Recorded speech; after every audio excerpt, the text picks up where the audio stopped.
Guard Lieutenant Wolf. You step into my Readier Room, please, and bring a tricorder with you. Hi, Captain. What do you make of this? I am puzzled, sir. The only detectable bioelectrical symbols are your own. You did not know. I did not.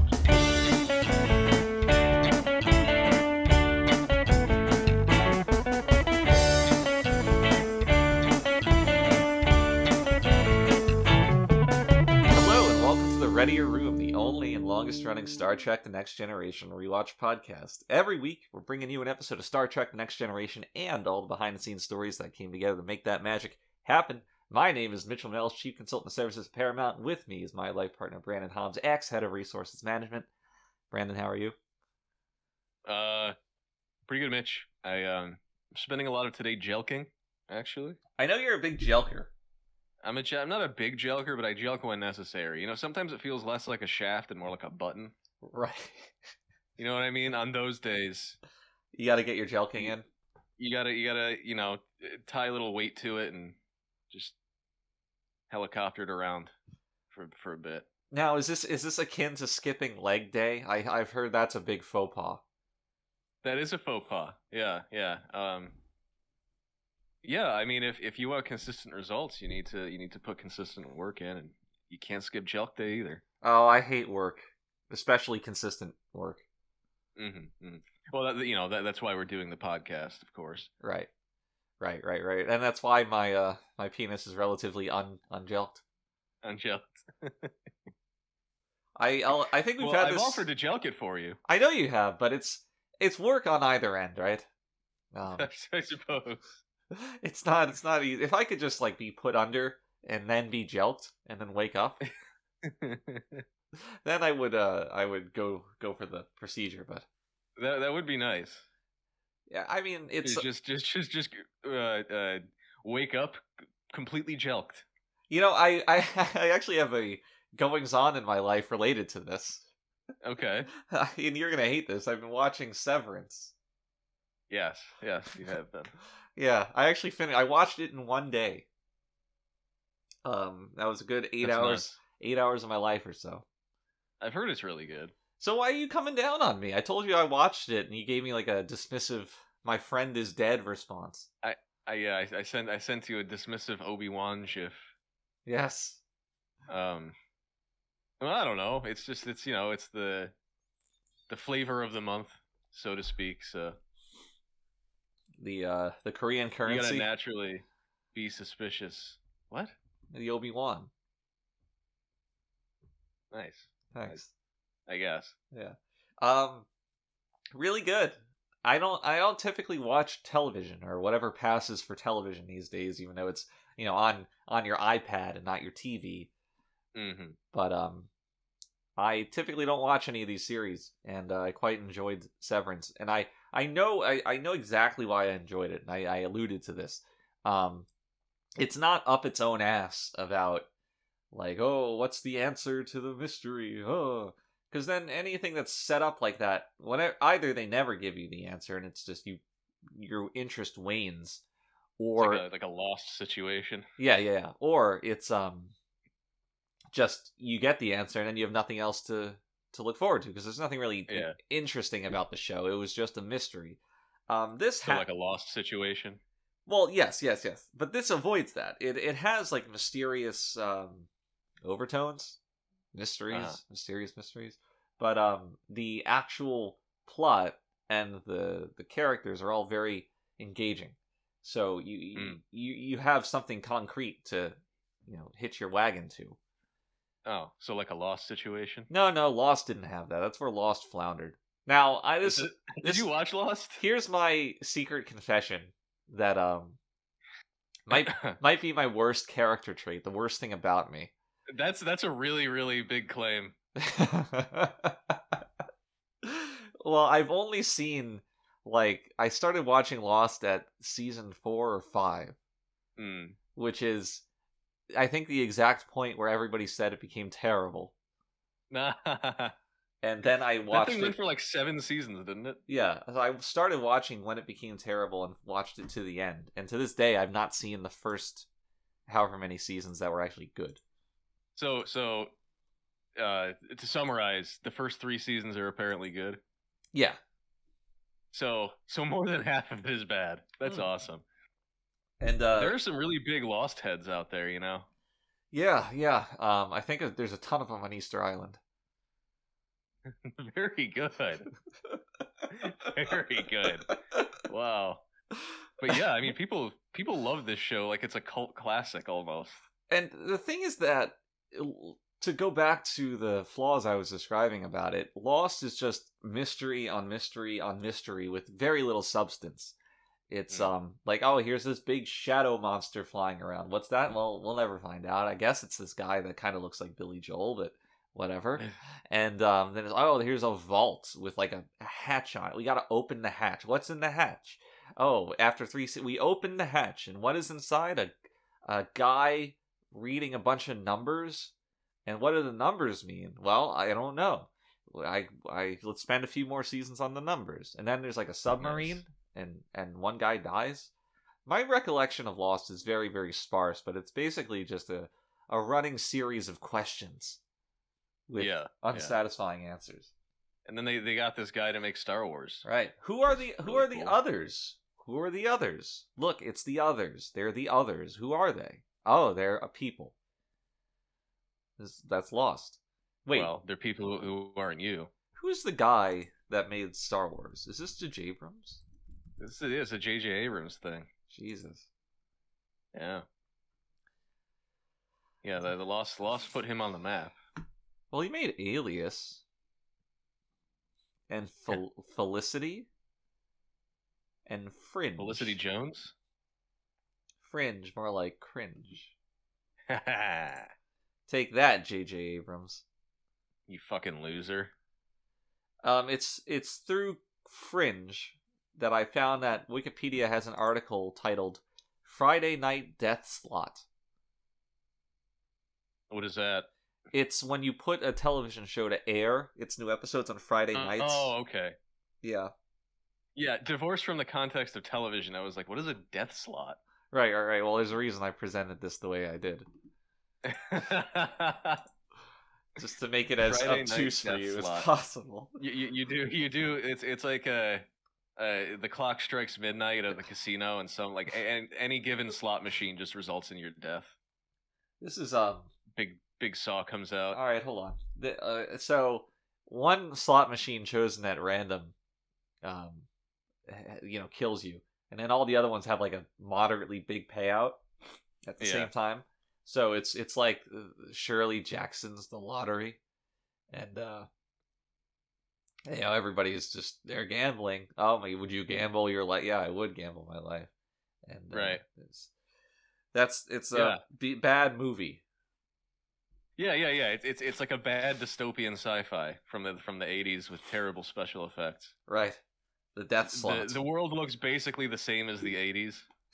With like maybe some silly costumes, like the police look all like decked out, but aside from that, it's just the 80s. Everybody's got a prime number written on their chest. Friday Night Death Slot. There's something very endearing about old movie trailers. Yeah, it's called being good.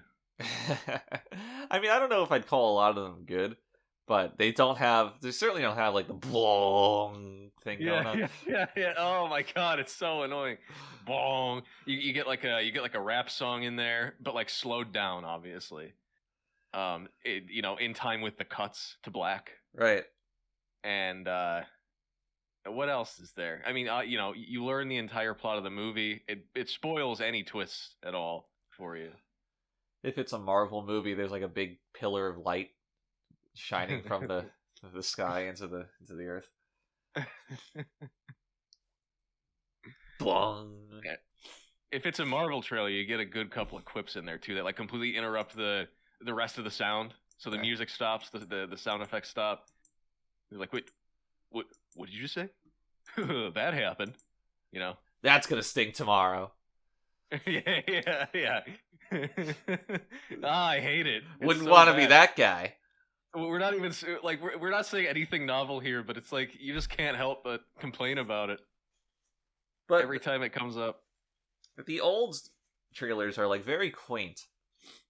Yeah, and I'm not to the point. I'm not gonna say that they're good because I kind of enjoy them for their I don't know, simplicity. You like them ironically. I'm not gonna say ironically, but I think it's just the contrast with what's going on today, right? Like if I were to see these in isolation, like if you raised me on an island with nobody else, and my first exposure to society was an '80s movie, I don't think I would be that enamored with it. But I mean, I'm pretty sure you would if you were raised on an island, not surrounded. You'd be enamored with anything. no, I'd be afraid of it. It's like a god firebox.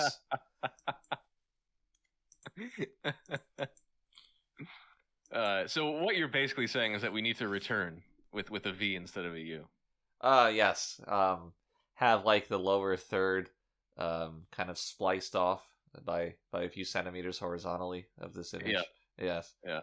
I thought you were talking about the population for a minute, the human population. It's a third of us spliced off. Which I was about to agree with you too on that.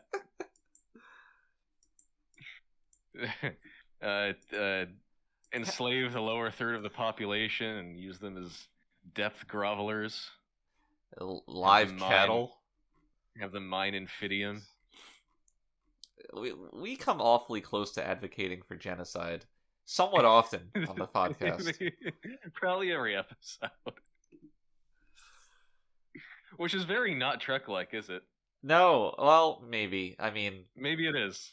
Trek has a canonical World War III, so that's like there had to have been a genocide there.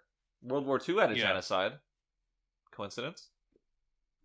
Oh, maybe not. Maybe not. You know, maybe we are just kind of ahead of our time, relatively speaking. You know, living in the year 2022. Right. We're primed for World War III. Behind our time relative to Star Trek. Yes. Yes. But you know, I think we're nestled snugly into what we should be thinking, given our contemporary surroundings. You know, there can't be a Trek future without a couple genocides before that. Well, they say that good times make weak men, and we're just a couple of podcast hosts. Weak men create hard times, and then hard times create Star Trek. You know, Hard Times was the name of a Paramore song, which to me lends credence to the argument. These Creedence Clearwater Revival, yeah. Word association. Something else going on in my life I'm really struggling with. I'm in the throes of battling an apparent sugar addiction. Apparent. A couple weeks ago, I'm like, whatever. I'm just gonna stop drinking lattes and eating desserts, and I have. But over the past, 2 or 3 days, I've just been really thirsting for something sweet. Does it make you angry? No, it just I usually just jerk off and go to sleep. But that's no different from any other day. I think the magic number for any addiction is 3 weeks? Probably. A lot of people like to say, 3 weeks and something becomes a habit. 3's a crowd. But 2 men and a baby, which is 3. Right. 3 babies and a funeral.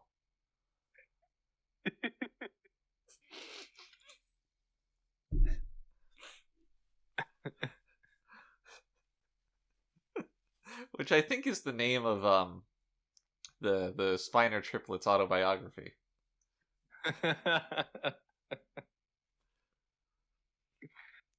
But yeah, my will is strong. I've not broken, but I've never really desired this hard before. You've never desired this hard.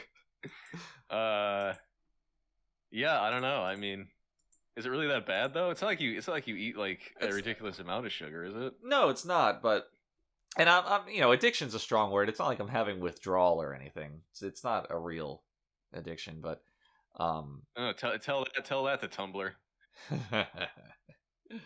But I just really, it's just on my mind. I'll eat something. I'll have my dinner as usual, And even though I'm full, I'm like, man, I really just want to go. I want to drink an espresso or a latte or Yeah. something. And maybe Yeah. it's the caffeine in those that are contributing to it. Because I've also, by virtue of really just drinking seltzer water, I'm not imbibing any caffeine either. But again, it's You been could like, just go for like an unsweetened latte. yeah, but that's like, what's the point? You know? It's good. It tastes good. No, I know, but it's kind of, it's not like, yes, there's no sugar in it, but it's not exactly healthy either. So why, if I'm not gonna enjoy it to the fullest, which is the sweet version, because I do enjoy sweet flavors, why put that into my body if it's just already like at a discounted amount of pleasure? I guess. Maybe this is Maybe, this is an I insane was way to thinking, think like, about life. No, not at all. I was just thinking like maybe it's just the ritual more than anything else. It's possible. Just like sit down in the morning, doing a podcast, a hot drink in my hand. Maybe I'll microwave my seltzer water. Yeah, there you go. Boil it. You got tea, right? I do. Yeah, why don't I drink tea? I have tea. I have a kettle. Yeah. Yeah. You should just go make some tea right now. All right, solo the podcast for 5 minutes. Isn't it quaint that we used to like our hobby on the internet used to be laughing at healthy at every size posts? Yeah, You remember that? I do. Yeah. Well, how's it quaint? It's Well, still because funny. I mean now there's it's still funny, but now there's so much more ridiculous stuff to laugh at. Oh, yes. Okay. Right? I know what you mean. Yeah, it makes Like sense. that used to be the most ridiculous thing ever. Right, that fat people had confidence. And, Yeah. Well, mostly what I got out of it was the posts about the doctors. right. Which still exist. Yeah. Don't. Yeah, they do. But, oh my god, my doctor asked my weight. And I love the, how do I put this? The wish fulfillment, the power fantasies, where they write, well, my doctor asked my weight, I smiled and said, no thank you. And they said, wow.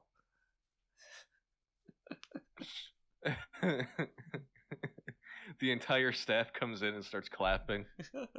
They lift her up and start throwing her in the air. Which is amazing, given her size. She falls down to the ground, creates like a 40-foot hole. I mean, large enough, she is a 40-foot hole. Oh, no. Oh, God. I can't even imagine. Like, there's... no, I'm not going to go into this. What? I don't want Imagining being fat? Yeah. No. Just, like, imagining being, like, all up in one of those women. Oh, it's... You know what I mean? Yeah. Yeah. Just thinking about how there's dudes who are, like, into that, but... Anyway. I mean, we talked about the degeneracy of men plenty of times. And, like, if there's guys that enjoy scuba diving in septic tanks, surely there's people who enjoy a good marshmallow fluff. Right. Oh, they're definitely... The thing I don't understand is how they can get over the smell.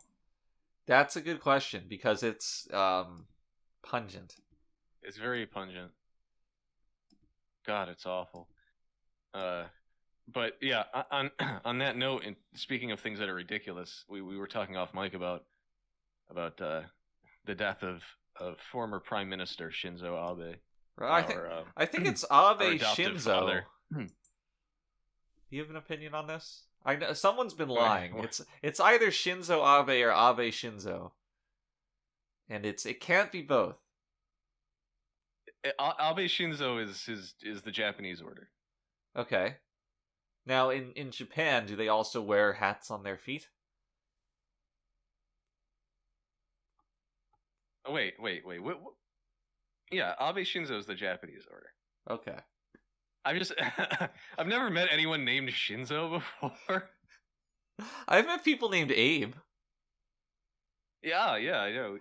I'm sure you have. I'm not sure how relevant of a data point that is, but throwing it out there. But yeah, he's dead. He's died. Via a homemade weapon. Weapon. Very cool looking gun too. Yeah, that guy should feel proud of himself. Looks like an early access indie survival horror weapon. Real life has crafting now. Yeah, yeah, wow. And yeah, as expected, the Chinese, Korean, and 13-year-old Americans on Twitter are celebrating. Right. It's always nice when a man dies. Yeah, we loved that. Mm. Especially a guy who didn't really do anything that offensive except go to a particular shrine once in a while. I think it's pronounced Shrine in Japanese. Shrine, yeah, right. Well, it is well documented that Shinzo Abe was not particularly a fan of Star Trek. So, all the world's better for his absence. Mm-hmm. Yeah, I mean that is what we say here. If you don't like Star Trek, you might as well not even be living. That is my bumper sticker Mm-hmm. that you quoted. Mm-hmm. Mm. No, let's think of it. We got to think of like a rhyming tagline. Don't like Trek. Then you are the Black. I guess you're Drek. Don't like Trek. You're as small as a speck. Don't like Trek? Go to heck. If you're not a Trekkie, fuck you, Becky. There we go. That's pretty good. All right. Girls named Becky don't like Star Trek. That's right. So we'll forward that to Teespring. Yeah. Await that shirt. Patreon gets early access. God. So now that we're living in a post-Abe society, I don't know where I'm going with that. I found that phrase to be humorous. A post basis. Yeah. This is going to be this is going to lead to World War III, I think. You think so? You think he's on Franz Ferdinand level of import? Yeah. The Chinese will remain unchecked. Well, start invading. It's when an international came in and assassinated Ferdinand is really the same as when a Japanese shot his own countrymen. Yeah, but you know what they're saying, that he's a Korean plant or something. I don't think plants can operate guns. Well, Ant Spiner was pretty nimble. That's true. There are some of the more capable of our fauna friends. No, flora. God. Our flora friends. Fauna is more like animals, like a Wolverine. You like Wolverine, son? Oh, I ruined the question of the week. Well, I mean, it's just a question. It's not like a joke that you can ruin. I thought we'd already done it. I know that time is elastic for you, but why don't we get into the question of the week? So this week's question of the week comes from one Rosie Turnbull, who asks, "Hello, Admirals. Did any members of the cast have a green thumb? The Trek Plants community would really like to know. Shoutouts to the Trek Plants community. I don't know if you know this, but I was actually on the Trek Plants podcast about 2.5 weeks ago. Oh, really? No, you didn't tell me. Yeah. I mean, I told them about my growing fascination with cacti, and in my opinion, how the cactus is the most wharf-like plant of them all. And they, no, I do tell. Well, it's quite spiny and difficult to approach, but it's nice to look at, and its presence would be missed if it was gone, despite the fact that it's a little smaller and less flashy than some of its contemporaries. So, truly wharf-like. But we had a fun time on there. And I invited them on. That's still in the talks, but if you're a fan of the Trek Plants podcast, member of that community, you might have some good news in the future. Did you talk about kudzu? Did we talk about kudzu? We did talk about kudzu. We talked about Vine Lasher kudzu. which is a 0-1 for 2. Is that like a? That sounds like a Mega Man guy. It's like what is the names of the Mega Man guys got very strange. A Boomer Kuwanger. Is that a real one? Yeah. Yeah. Hit me with some more. You know Duff McWhalen. All right, that's the Guns N' Roses one. Yeah. I don't know if I can think of any like really really good ones off the top of my head. Are these Mega Man? It was X. It was X where they got really weird. Some of the Japanese ones are really funny, like Icy Penguigo. That sounds like a slur. It's dangerously close to an insult for Italians. Oh, here's one. Spark Mandrill. Mm-hmm. That's not that weird. Is it? No. I mean, I know a mandrill's like a monkey. If you look at the Japanese name for it, it's probably silly though. Spark Mandriller. Yeah, it's a little sillier. All right, Bubble Crab becomes Bubbly Crablos. All right, here's a good one. Gravity Beetle becomes Gravity Beat Bood. Beat Bood? Beat Bood. All right. There's a lot of I have to do a few more. Yeah, these rock. So in English, Metal Shark player. In Japanese, Metal Shark. One word now. Okay. Prayer. Pray. All right, this one's good on both ends. Ride Borsky, Hellride Inobuski.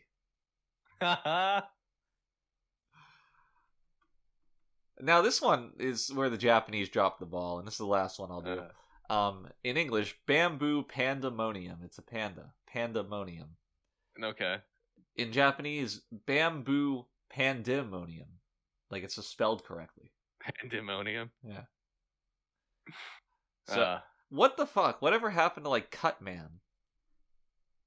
Yeah, I don't know. They had to be edgier for X. It was a more adult Mega Man. Not that granny shit. I'm sorry. I mean Rockman. Right. Yeah. That's why his companion's called Roll. You know. Mm-hmm. And that's why his antagonist is called Bass. Right. You know, they should have just called him Butterman. Oh my god, I gotta go off about this. Hold on. The other day, I ordered food from a place called Good Butter, Good Steak. Okay. And I don't know what I was expecting, but it was way too buttery. Like, I had difficulty eating it. I couldn't even finish all of it. Ew, really? Yeah, it was like so much butter sauce on a steak on a bed of rice, and it was like offensively buttery. It's like eating oil, basically, right? Yeah, and That's gross. The problem was that the seasoning on the steak and like I don't know if they had another sauce on the steak, but the steak seasoning, the way it was cooked, was very good. It was excellent, but it was just too buttery. And why is the whole restaurant themed around how buttery their steak is? It's called Good Butter, Good Steak? Yeah, it might be good steak, good butter, but it's one of those two. Trying to look it up. It's a real place, I assure you. It sounds like a farce, but it's real. So anyway, to answer your question, Rosie, because we're in the midst of our question of the week segment. Oh yeah. Yeah. Brent, Marina, and Michael, I believe, all had varying degrees of being a part-time gardener, or as Brent would put it, gardener. Brent, I think he was the most serious. He had that small bonsai tree, which you alluded to earlier, Ent Spiner. So really, it's more of a quadruplet situation now with Brent, Trent, Kent, and Ent. Yeah, I mean, especially nowadays. Now the tree has grown to roughly human size, right? And through Brent's techniques, you might say, it is taken on a human form. Very much like much like Groot. Groot, Treebeard, depending on your age, whichever one of those resonates more with you. It can't talk yet, though. No. He's still trying to figure that one out. I mean, Brent's training it. He's trying to, give it... It's like a baby, it babbles, and he's trying to guide its babbling. Right. I think the day that it calls him Papa, Brent will be ecstatic. He's very insistent on being called Papa and not Dada or Dad or, whatever. Actually, I think it's Papa that he wants, if I'm being perfectly honest. Uh-huh. Yeah. Well, maybe he finds Dadaism offensive. Why is that? Well, if he doesn't want to be called Dada. Oh, right. It's too evocative of the bad memories, right? It's too avant-garde. Well, nobody wants to be known for their one role that they've done, even if it sounds slightly different. I think, though, everyone else except for Patrick was just pretty ambivalent to the plant situation. Patrick was always the Hamburglar of the group, in that he would go around and just kind of ruin other people's plants. But so far, Ent has been kept safe from Pat's stew. He was always the most important one, so... Right.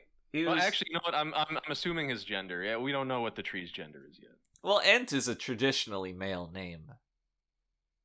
Yeah, but I mean, we haven't heard the tree's opinion yet. Right. Now, if only we had a Lorax to speak for it. Is that what Loraxes do? Well, that's what he says. Yeah, I am the Lorax. I speak for the trees.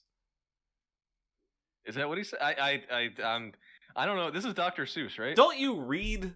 Aren't you well read? Haven't you read the classics? Bust out one fish, two fish. All right, hold on. I'm looking up the Lorax. There's something called a Onceler, but yes, the Lorax speaks for the trees. Emerged from the slump of the Truffula and voiced his disapproval both of the sacrifice of the tree and the Thneed itself. The Thneed? No! George Floyd discovers... Not George Floyd, oh my god.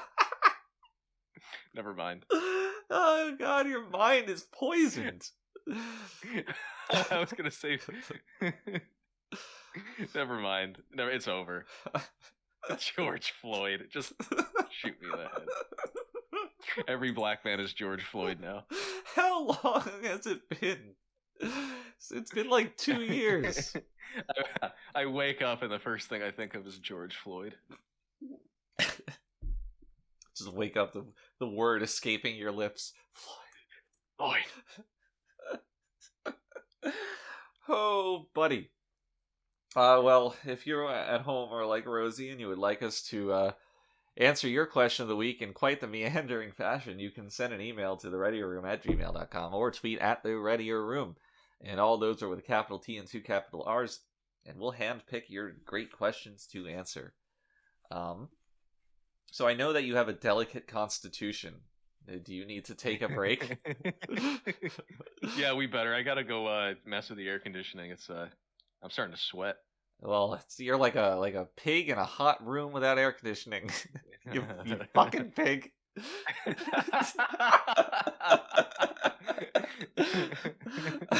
Listen, healthy at every size, okay? I guess I'll take this opportunity to make that tea we were theorizing earlier. There you go. All right, we'll be back after the break. All right.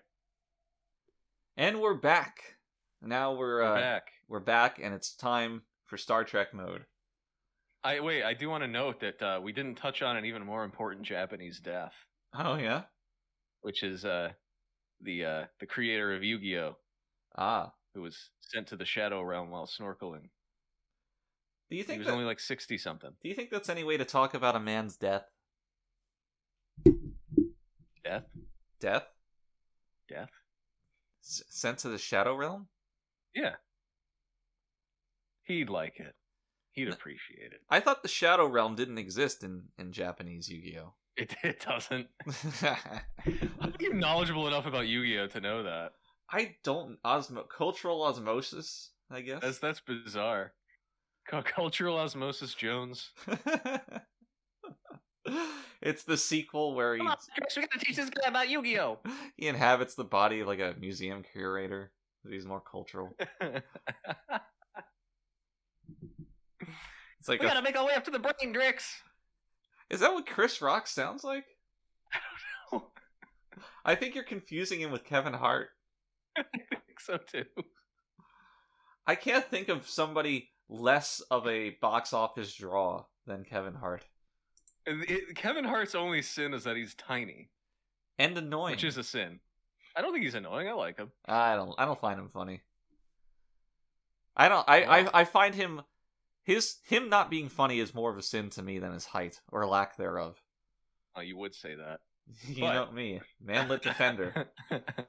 No, I mean he does kind of appeal to a broader audience, so I can see not really caring for his kind of humor because it's not particularly insightful or interesting or unique or novel or anything like that.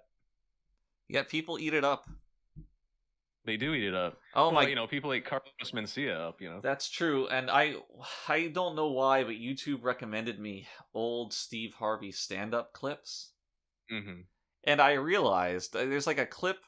You've never watched The Simpsons in your life, so you're not going to get this, but there's a clip of Homer Simpson watching like a black stand-up comedian in the show, and the comedian's just like doing these very hackneyed, black people do this and white people do this, and then Homer Simpson laughs and he's like, "Oh my God, we're so lame," and it's that's the whole joke. But anyway, Steve Harvey's stand-up is essentially just that. Like that's the entirety of it, and I don't know if it was revolutionary at the time or what, but there's just it's very one-dimensional.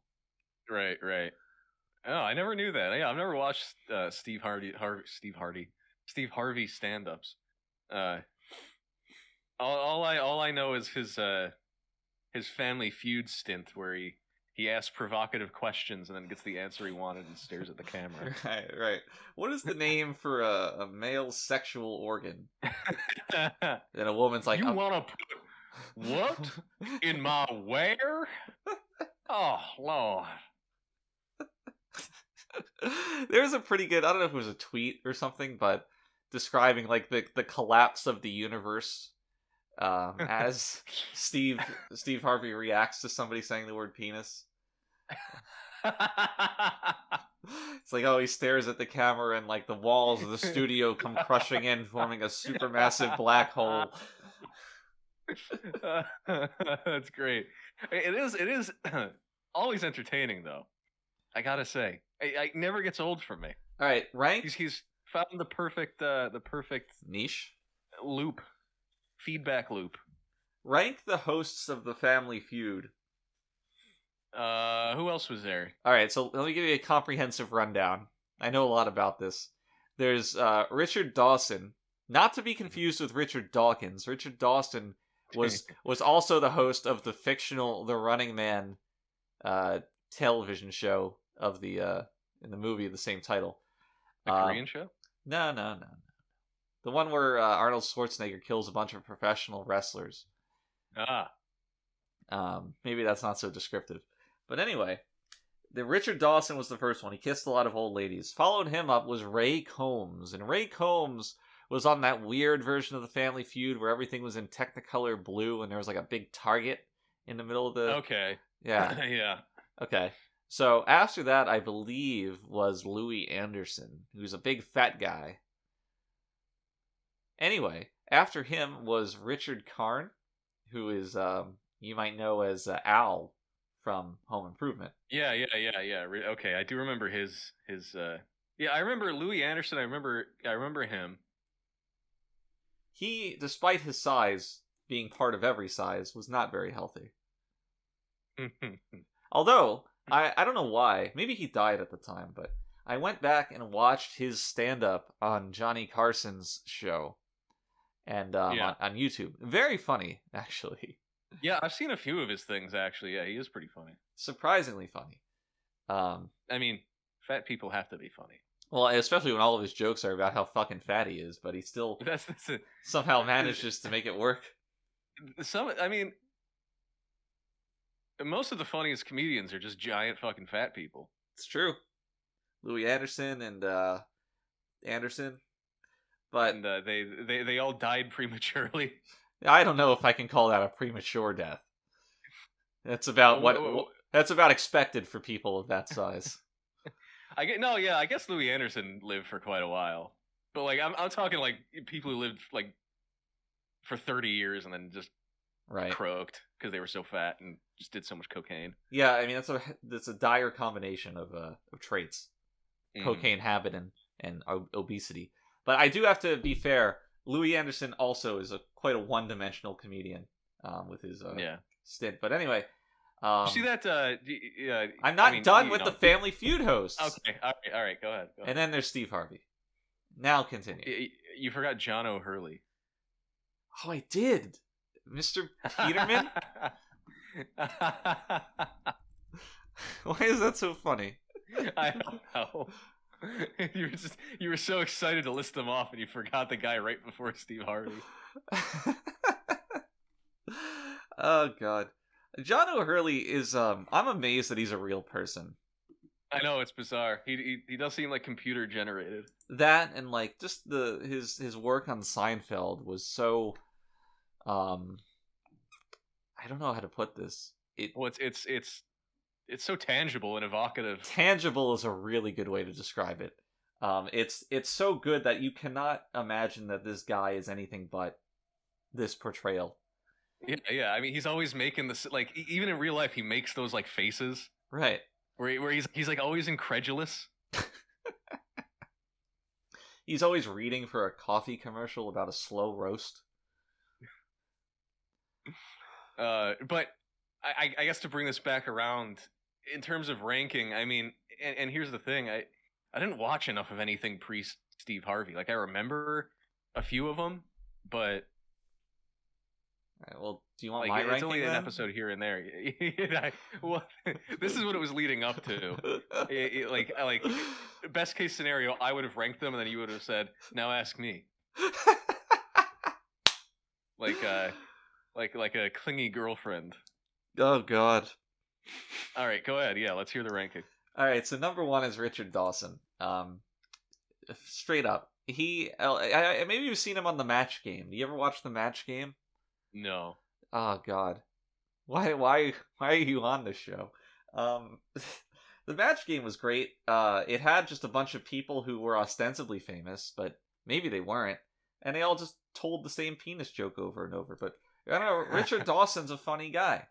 He's charming and he's good with the old women, which a lot of them were on the Family Feud.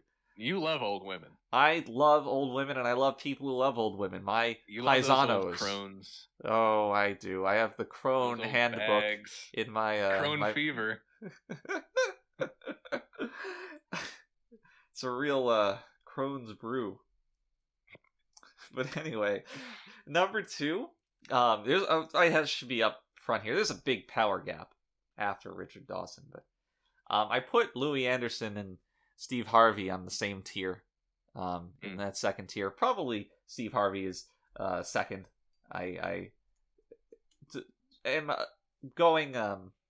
I hate to admit it, really, but he does tickle me on occasion, as does Louis Anderson. But I can always laugh at him just being so chronically fat that it's enjoyable. Now then, there's another large power gap, and I'll put John O'Hurley here out of out of respect, even though I forgot. Out of respect. Yeah, I forgot his existence. Then another power gap, and this is where we get Richard Karn, who is just so forgettable. He was forgettable on Home Improvement, and even more so here. He's like the blandest person to ever be on TV. Right, except for Ray Combs, who's at the very bottom, who is both bland and offensively bland. Like, I cannot stand him, and part of it is just the vomit-inducing nature of the way the set was colored at the time, and how I can't divorce him from that.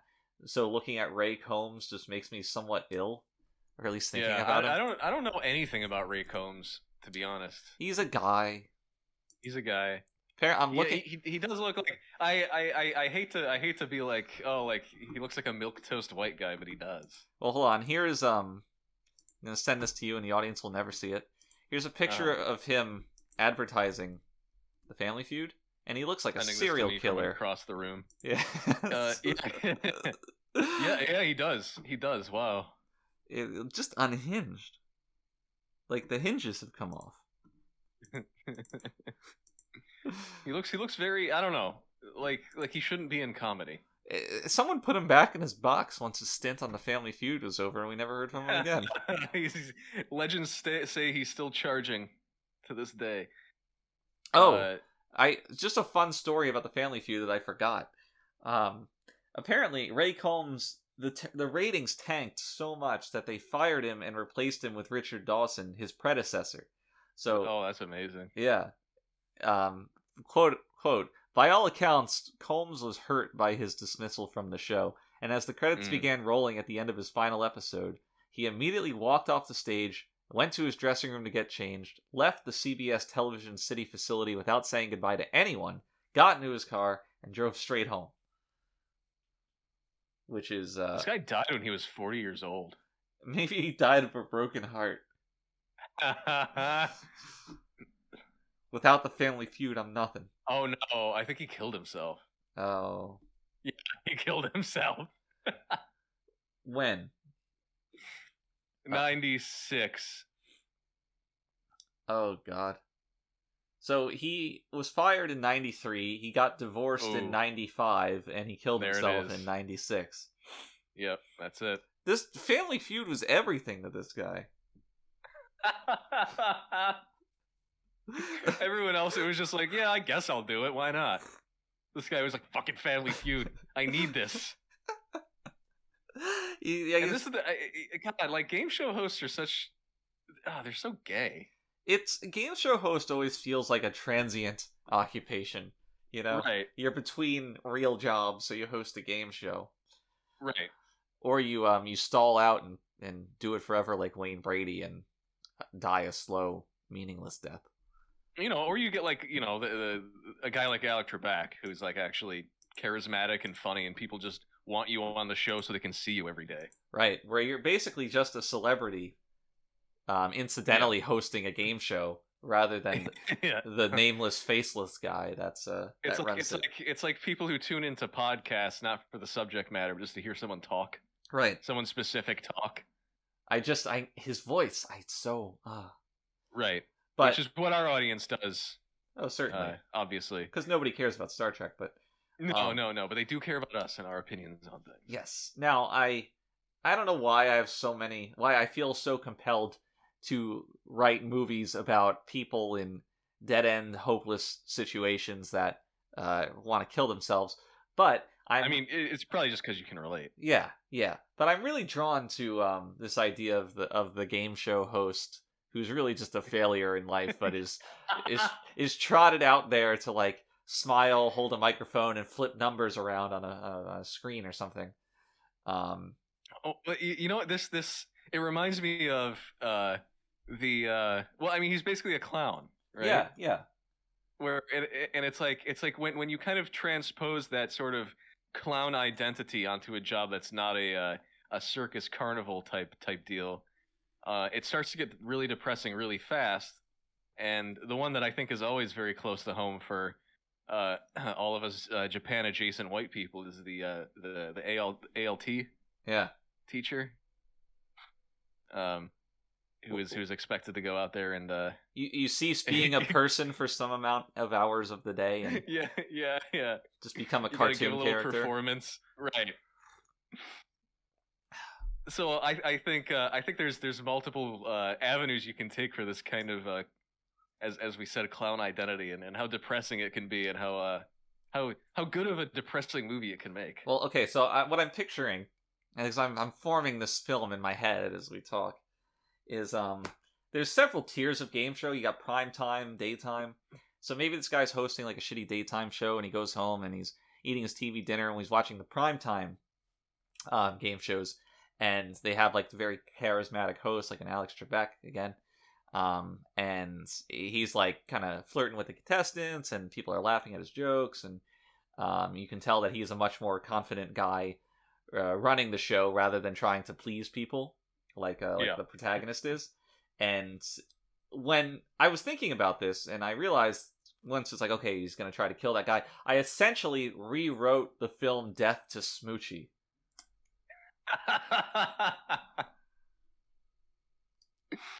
Which is a film that lives in my head rent-free. Well, you know what they say, everything's already been done before. Right. So you can only do it worse. Right. Do you think like Dr. Phil ever has like existential crises? Well, they say that all therapists should get their own therapist. Or like Maury? Oh, definitely Maury. No, Maury is a compassionless, soulless devil. What other Dr. Oz? Well, he's a politician now, so who knows of his ability for retrospection. Quite the pivot. He's doing a great job, isn't he? I really enjoyed. I'm actually surprised he's not doing better. But yeah, sorry, go ahead. Because he's running on the Republican ticket, and he, as always, he had a bunch of people like calling his race and ethnicity into question as like a campaign tactic, and it was like working, and it's just like what did you expect to happen? You know Obama, right, yeah, the Kenyan or whatever it was. And something like that. You have to shorten your name to Oz because it's some unpronounceable gobbledygook, and you think that... Right, what is he, Turkish? I think so. Yeah. That explains his 7 faces. It's funny to me. He can transform into a cockroach if you put like certain sunglasses on. It's funny to me that he had to run on the Republican ticket because the only people staying at home are like conservative, like Mormon mothers with like 7 kids. To like the only people that watch his show. Well, he's spent years hucking pseudoscience of varying degrees. Oh yeah, he has. So there's not a lot of hip 20-something Democrats that are going to vote for him. Right. I don't. What is he running for? The state senator? Like what? I don't remember what he's running for. I actually don't even know. I don't know. Maybe this is all a psyop, and he's not actually running, and we just didn't fact check. What is Dr. Oz running for? His life. He's running for Senate. He's running. Yeah, he's running for the Senate. But it's still of a certain, like a state elects a senator, right? What state is he? Yeah, that's how the Senate works. Yeah, Pennsylvania. Okay. Pennsylvania. PA, huh? I would. That shouldn't have even been a question we were asking because anyone running for like the state government already had no prospects to begin with. like no one's gonna go from like a very like a super famous TV show to fucking state politics. There was one of the few honestly funny things The Office has ever written was one of the characters starts dating a state senator and introduces him as a senator, and just the comedy that comes from that. I don't remember this bit, but I've seen the entire Office several times. I don't know why I don't remember this. But you have, and you pretend that you're above it? Well, I am above it. Oh, that's true. I mean, yeah. I watch it like a white girl. You know what I mean? Like I turn it on and like do something else. You turn it on. It's like going back to Severance. You turn it on and just wake up 8 hours later.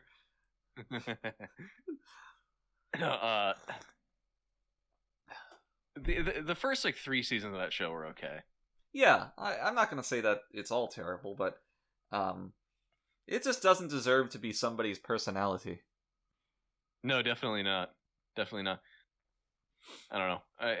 I'm constantly disillusioned by how many people prefer the US one over the original. Well, which is you can't pretend that a lot of these people have actually seen the other one. Yeah, I suppose. But at the same it's time, really good though. You do know that if a lot of these white girls did watch the UK one, their first piece of feedback would be, I don't understand what they're saying. Yeah, no, yeah, they don't understand the accent. It's not quirky enough. The worst thing is The characters aren't likable. Yeah, that's it. The worst thing is that it's really just it's a great reflection of having to work with a bunch of people you don't want to work with, which is every job. Right. So these women would watch it, and it's also a reflection of how meaningless your office job is, right? Mm. And women who work in these like middle management administrative office jobs, they build their entire identity around this job. And if you even so much as a hint that maybe what they're doing isn't even important in the grand scheme of, let's say, the world, they start having a mental breakdown. I feel like you've used this to your advantage. No, I don't, because they actually get offended about it. That's ever stopped you? No, it's not like faux offense. You know what I mean? Like some girls would be like, "Oh, you're such an asshole." Yeah, no, I know. Yeah, like, they take no, real like offense. Yeah, no, but like it sends them into like a depression spiral. Again, you've capitalized on this before. No, I haven't. Not like that. Maybe. Maybe capitalizing on something someone else did to make the girl depressed. Yeah. Okay, fair enough. Now that's a moment that I can show up see at her how front I got door with a bottle of confused. vodka. Right. I'm like, "Hey," and she's like, "Why are you here? I don't. You're not coming up." And then I stand there for another 10 minutes, and she's like, "Okay." It's a battle of attrition.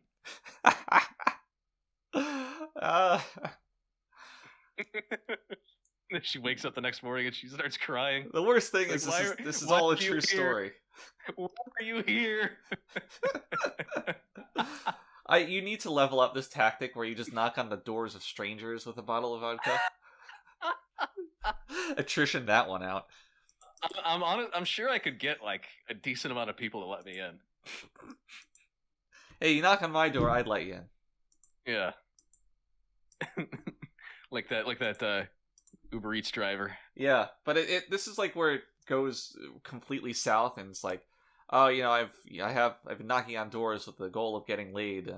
I go up, and now I just want to kill myself because this guy just keeps talking about all his fucking problems. This is like the start to a new Cloverfield movie. I've always been on the hunt for the start of a new Cloverfield.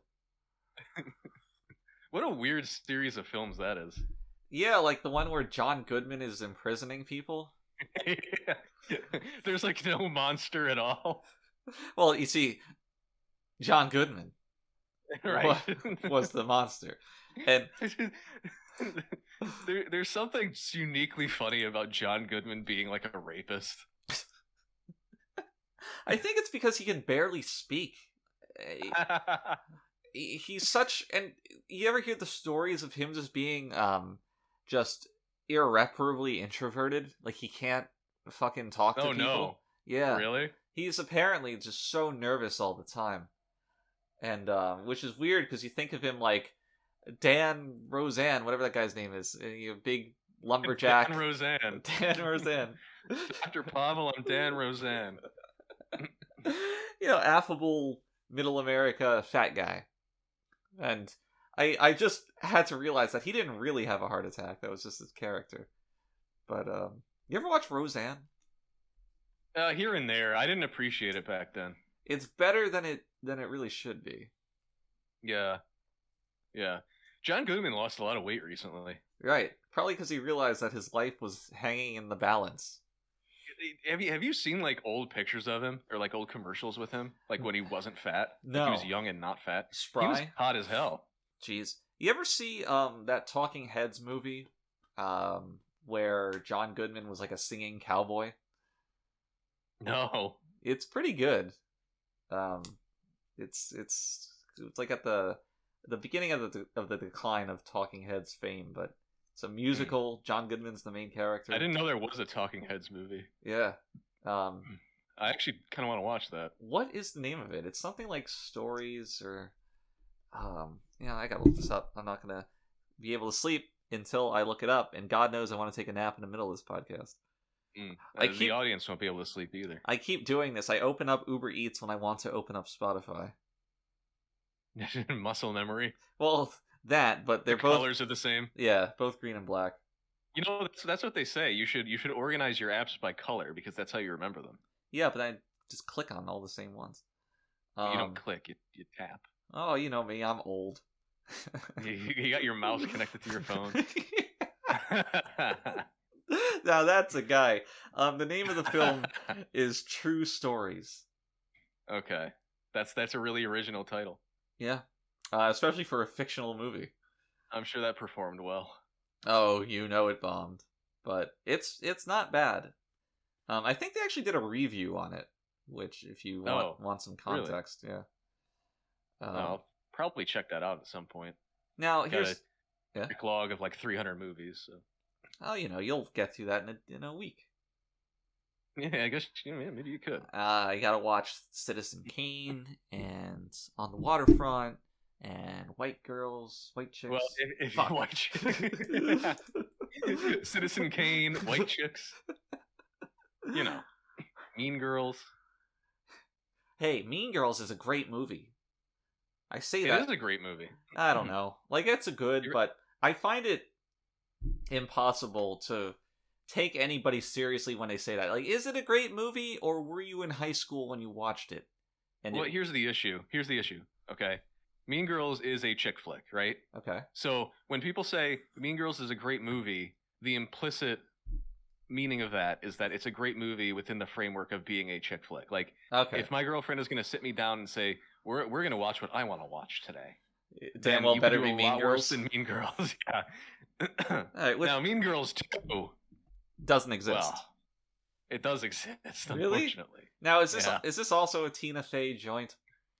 No. This was like, like all those other like low budget sequels to anything. It had no relation to the original, as far as I remember. But I did watch it. I watched a lot of 30 Rock, which Tina Fey had her finger in that pie. I'm sorry. I like 30 Rock. I don't know if that reflects poorly on me, but I do like it. I don't know if it's just because I'm a misogynist or what, but I can't stand Tina Fey's brand of humor at all. It might be your misogyny. I feel the same way. It's so wacky and like I feel the same way, but I don't know if it's because I'm a racist, but I really do not like Tracy Morgan. No, I don't like him either, actually. But again, that just might be my racism rearing its ugly head. Yeah, I don't know. I've seen a few things from 30 Rock, and it's just kind of like, I don't know. It feels like Joss Whedon adjacent. I can't stand it. It is. The thing is that, and I can codify this pretty well. If you look at any individual line, it's like pretty quippy, to make it that Whedon-esque. But the whole show is more of a cartoon than anything else. So it's not like a quip standing out in an otherwise action or serious scene. It's just rapid fire, stupid, silly jokes. Okay. Which makes it all work together more cohesively. Well, maybe I didn't give it a fair shake. Maybe I'll watch it again someday. There's a really good bit where one of the characters had a it's like an actress, and one of her previous roles was on something called The Rural Juror and the whole joke is just how difficult that is to pronounce. that is funny. That's funny. Anyway, Star Trek? Right. I don't think Tina Fey was on Star Trek. But you don't think so? No, but Suddenly Human, after all. Suddenly Human. We got a bottle episode. A very female-helmed bottle episode, I might add. Written and directed by women. Oh, I thought you were talking about the characters. I was like, no. We have a directress and a writress this time around, which might explain a lot of the shortcomings of this episode. Well, it really explains those scenes where all the female characters talk about their cycles for 5 minutes. Yeah, I was really put off by that.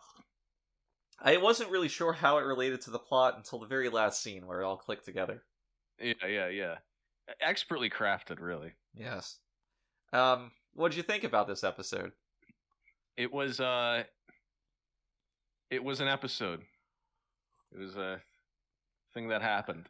It had a good concept, decent execution, I guess. The thing that really bothered me, and this is actually something that bothered a lot of the audience because we got a ton of letters about it, was the ambiguity here.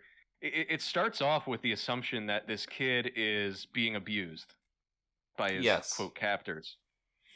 It turns out he's not, but it's never really clarified enough to convince the audience that that definitely wasn't the case. You know what I mean? Right. It's presented. First, you have the evidence of his medical history of injury, and when it's brought up to his surrogate father, he's like, "Oh, that's just we walked into a door one time." Right. And you know, we're 3 seasons deep now. We've had plenty of episodes where aliens will come out of the ship and just lie their asses off, right? Right. You're really predisposed to not trust what he's saying, not because of a bias on your part, but also just because of how the show presents it. And partly because of the performance too. It's not. Yeah. He comes off as like he's trying. He acts like he's being kind of duplicitous. Right, and then he makes these little faces and shit. All it amounts to is, well, I guess he was telling the truth. Yeah. But it's never really said like that. It's never really tangibly presented to us like, oh no, this kid wasn't being abused. We were wrong. I mean, at the end, Picard says he was wrong, but the show still almost presents it like, yeah, you know, maybe he was being abused and we just don't know. Right. The moral is that, well, if he wanted to go back to abuse, then we will let him. Right. And that's obviously not the intention, but the way it's written is not conducive to telling the story they wanted to tell, the narrative. And then, you know, there's also the issue of the aliens not, and Michael Piller said this himself, I think. The aliens just were not alien enough. Right. They were just another race of humans with ridges on their heads. Discount Klingons. Yeah. I actually noted that because not only in their appearance, but they're like, oh, you know, fighting and honor and war. You know, that's not the only thing that connects these guys to the Klingons. It's true. It's always true. The episode... What is the race of aliens here? Ooh, you're gonna quiz. We're not at the trivia portion of the show. The Benar? No. Benar is the ritual. Oh, jeez. Talarians. No, I do remember this because Talarian is very, very similar to Talaxian, which is what a Neelix is. Oh, I'm glad you remembered it that way. Yeah, so the Talarians. Yeah. Back in the episode Heart of Glory, you remember this one where there were these like Klingons in stasis that thought the war was still going on? Yes. They at the beginning of the episode had commandeered a Talarian ship. Is the model the same? It's not the same model, but it has the same like logos on it, and it's kind of the same design philosophy. So the Talarians have existed for since season 1. Bullshit. How about that? I'm legitimately shocked. Yeah. But yeah, I mean, overall, it was kind of like an okay episode. Usually, I'm like all for bottle episodes, and I was really pleasantly surprised that there was no tick and clock really until the very end.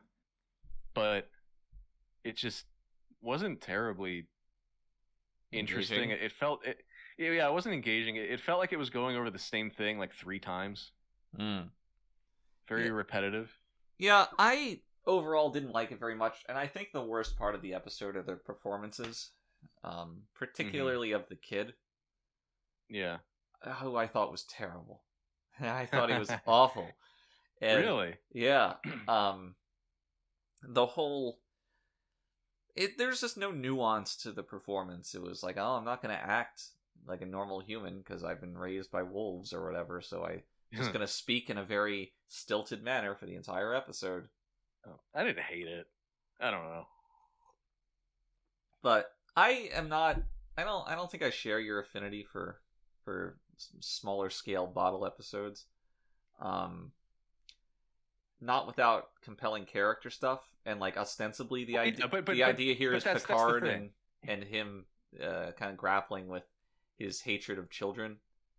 Which... The thing though is bottle episodes usually necessitate the deeper character stuff, which is why I usually like them. You know, you got like Measure of a Man, for example. Sure. Right? But if that ever doesn't work, then it's disastrous. Then it's off. Yeah, absolutely. You're right.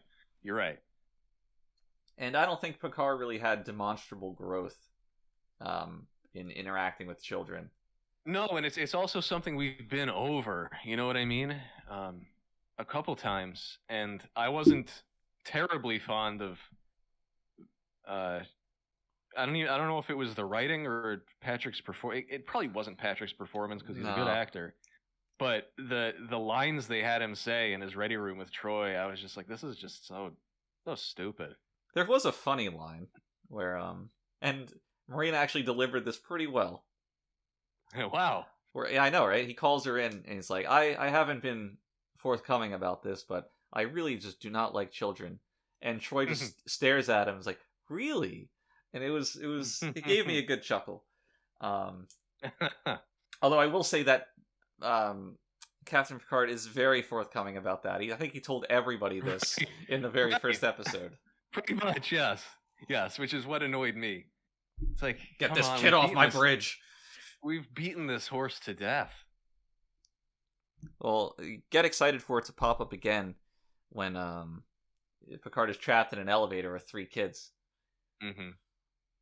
Well, we have another Wesley episode coming up too, so. Oh, yeah. Wait.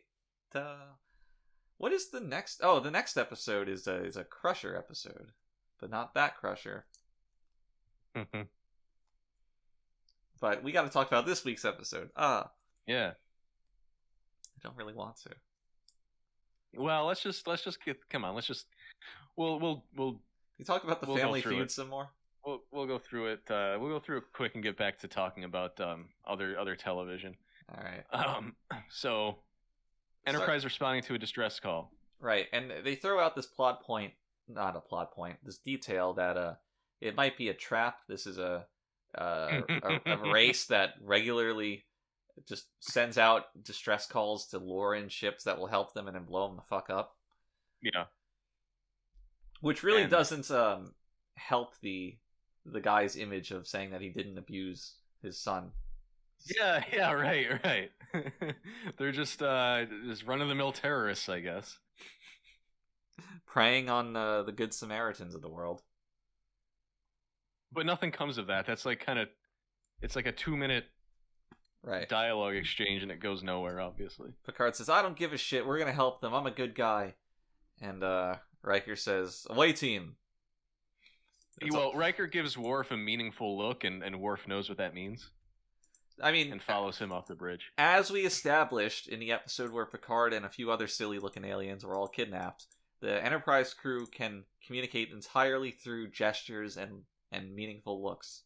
Yeah, you're right. I forgot about that.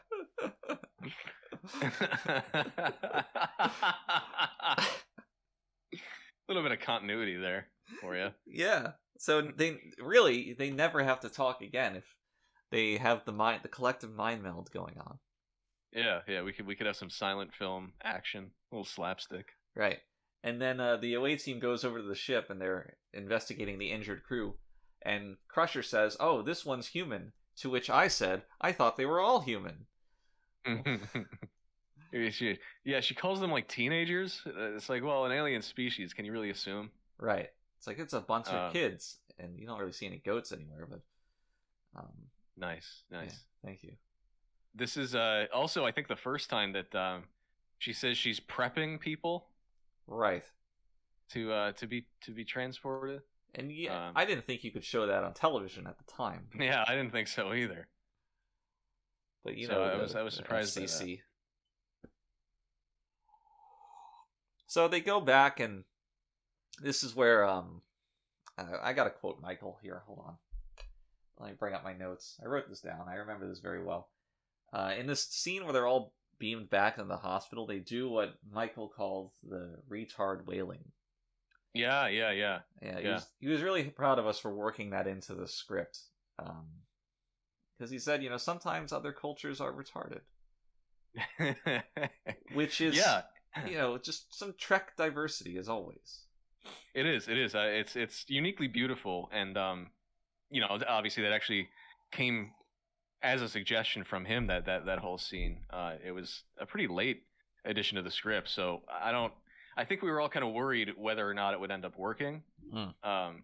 But he'd suggested that to the writers based on an experience he'd recently at the time had in a movie theater, where a whole special ed class came in to watch the movie. Right, I remember they were watching the Never-Ending Story, and when that horse sank into the swamp, they all started this kind of the rocking back and forth. Right.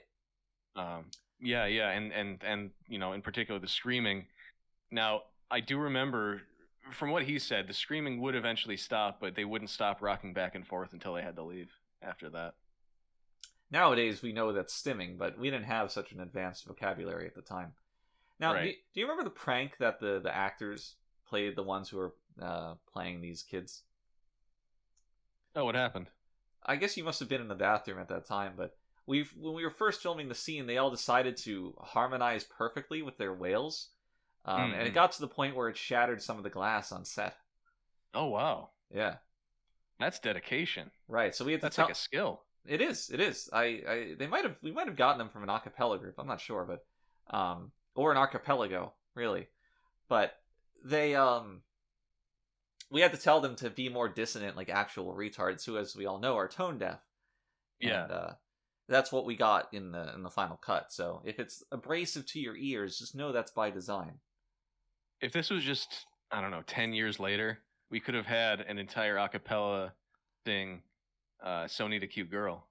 That's right. That's right. That would have been their morning song. Tell me why. I'm stuck here as a virgin with rage. Speaking of, stimming and retards and autism and all that, the human character starts freaking out when people ask him to remove his favorite gloves. Yeah. I found this a little trite and stupid. Trite eventually and it comes stupid. out that eventually it comes out that he doesn't remove his gloves because he doesn't want to touch aliens. Yeah, which is, I feel, one of the laziest ways you can possibly show that a character has disdain for other races. Yes. It was just bizarre because the way it's described is that Troy asks him to remove his gloves, which prompts him to start getting violent. Yeah. Instead of like, oh, the technician or the doctor tried to remove his gloves. Something by force where the escalation would make sense. But you're right that it's just incredibly lazy writing for a lot of reasons. Well, it also turns out, and this might be why he got so violent, it turns out that the Talarians don't respect women. Right. Which would not abide. It's also completely, not completely, but almost completely irrelevant to this episode. Really. And a lot of it was, you also have, when you have Worf take him to his room, Worf has the now famous line, among humans, right? Yeah. The females can do anything the males can do, or whatever, right? The females can achieve anything the males can. So, as a misogynist, how do you feel about that line? Well, I mean, this wasn't really. I mean, maybe the writers were kind of in on this, but this was more of a studio mandate than anything else. Okay. I remember the producers talking about this. there was some kind of like campaign to kind of increase the number of issues on the show that dealt with gender equality. Well, And we what we've ended had up similar happening- campaigns before. I mean, you remember the Black Trek Excellence. Yeah. Well, that actually mattered. But this, I think, what we ended up doing was really just front loading all the episodes with this stuff. Okay. So you'll see like all of the gender inclusion stuff is going to come within the first 10 minutes or so. Just because we knew that no one with a job that mattered would end up watching the show past that point. So after that, we could kind of do what we wanted. So that's kind of the genesis of all this. There's no reason for this kid to hate women that much. Except for Troy to not be able to do the job that she can't do anyway, I guess. Oh, I thought you were going to say except for him being human. It is, I mean, whatever. It's like, I'm trying to grapple with this line right now. Females can achieve anything the males can. And that's not really true, is it? No. That's just demonstrably not true. Well, I mean, in today's polite society with transitions, maybe it is. Maybe it is. Now, I would have enjoyed more exploration of, because at some point, what is this guy's name? Jacob? Jono? Jono says to Worf, I'm not human and neither are you. Yeah. I would have enjoyed more of that, kind of calling out Worf's, I don't know, alignment, history. Yeah, that would have been interesting. Actually, yeah, you're right. Because there's an actual, both of them are of one species, race, raised by another. And yeah, it's a similar deal, yeah. Worf is somebody who, despite that, embraces his Klingon heritage extremely, and has rationalized it in the context of his upbringing. Whereas Jono is somebody who's struggling with that and is very against it. So sure. Change this from like a Picard story to a Worf story, and you have something very, very compelling. That's great. Yeah, wow. I didn't even think about that. That's way better. Right? My God. But no, we need Patrick telling this kid to turn down his rock music and tell them to go to bed. So the thing that kicks this off is that Picard calls a meeting because they're about to, I don't know, what are they, a few hours away from rendezvousing with the Talarian ship. And they have already kind of decided, because Dr. Crusher says, oh, it looks like this boy's been abused, that we have this very clumsy call out to Stockholm Syndrome, which she says was discovered like many hundred years ago. And it's like, we don't talk about anything like that. We don't say like, oh, liver disease, which was discovered in the year 1635. You know what I mean? That didn't stick out to me at the time, but you're completely right. I have lung cancer, which was discovered, and I found that insulting. You know what I mean? He died of an old 16th century disease called cancer. Yeah, it's like, shut the fuck up. How does how do people think that this is a smartly written show? Yeah. Right. Well, when they do stuff like this, yeah, it's like when they call it. If you don't know what Stockholm Syndrome is, like as a member of the audience, and they say, "Oh, yes, Stockholm Syndrome," you're probably already drooling and just like staring at the wall anyway. So you're not gonna really care. You know what I mean? Right. The thing is, if somebody's that dumb, they can be like, "Oh, it's an old 20th century mental condition." And they'll be like, the 20th century, wow, that's far into the future. Yeah, it's just, oh God, that gets me so bad. I wish I wasn't also retarded so I could articulate why it's so terrible, but... Well, the show, I think what makes it offensive is the presence of technobabble, which is something that is generally done thoughtfully with consultants to write something that makes sense. There's a clear effort in the script to write or at least appear smart in Yeah, how it's yeah. done. Well, you know, they have like there were science consultants and stuff Right. who would contribute to making sure that stuff sounded So at least remotely true. in the realm of science, they go through great pains. In the realms of basic human interaction and traits, I don't know, just being a normal human, they fumble the ball every fucking time. Yeah, I don't know if it's just so much more like medical conditions and mental conditions are just so much more relatable that they use that time to kind of sell, oh, this is the future. You know what I mean? Right. But it doesn't work ever. Anyway, we have Picard calls a meeting, and I don't think I've ever laughed this hard at a line in Star Trek: The Next Generation, where Troy says, "I don't think I can do anything, Cap," about her job, like her literal job. There has never been a point in any episode where her job has been more crucial than now. And there's And not a she goddamn says, "I don't thing think I can do anything." It's important to know your limits. That's what I've always been told. Oh, counselor. What? I want Crusher to break that one out. Someone's like dying, bleeding out on the surface, and they like, Dr. Crusher, come in. It's like, I don't think there's anything I can do. Later. She's done that before.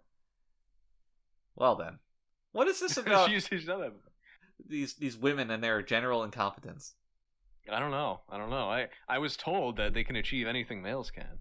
So I was told by a very reliable source. by a very dashing Klingon. That's the thing. Like, it's so people. It's nice to praise Star Trek for forward thinking and diversity, but it's so ham-fisted. Like, a character literally says women can achieve anything that men can. Like, that's what you want. That's the type of progressive writing you want, where characters speak out and affirm your values without any subtlety. Edgy. Back then it was remotely edgy. I guess. Which is what matters.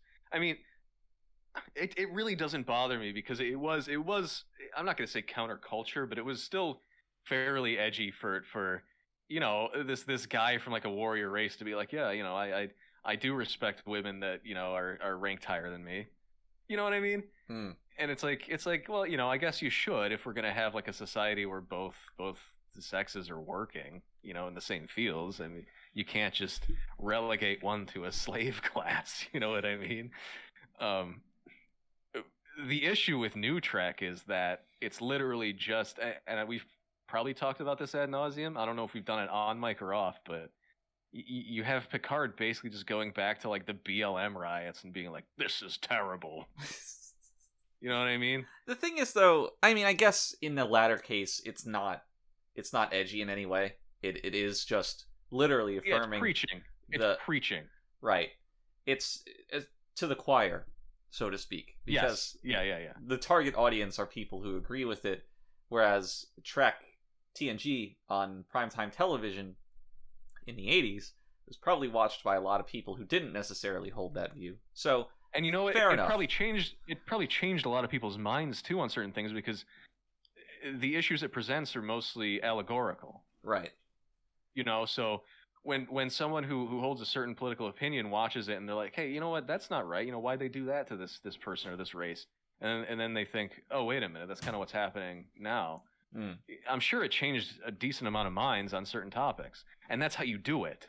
Like, without shoving it down people's throats. Yeah. But like you said, nowadays the audience is such that, and that's why the audience is like that, because it's constant preaching.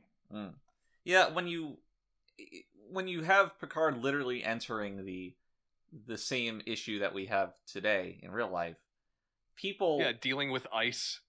People who hold whatever opinion very strongly are not asked to re-examine it because it's presented in a way that they've already thought about it. The same exact context. Right.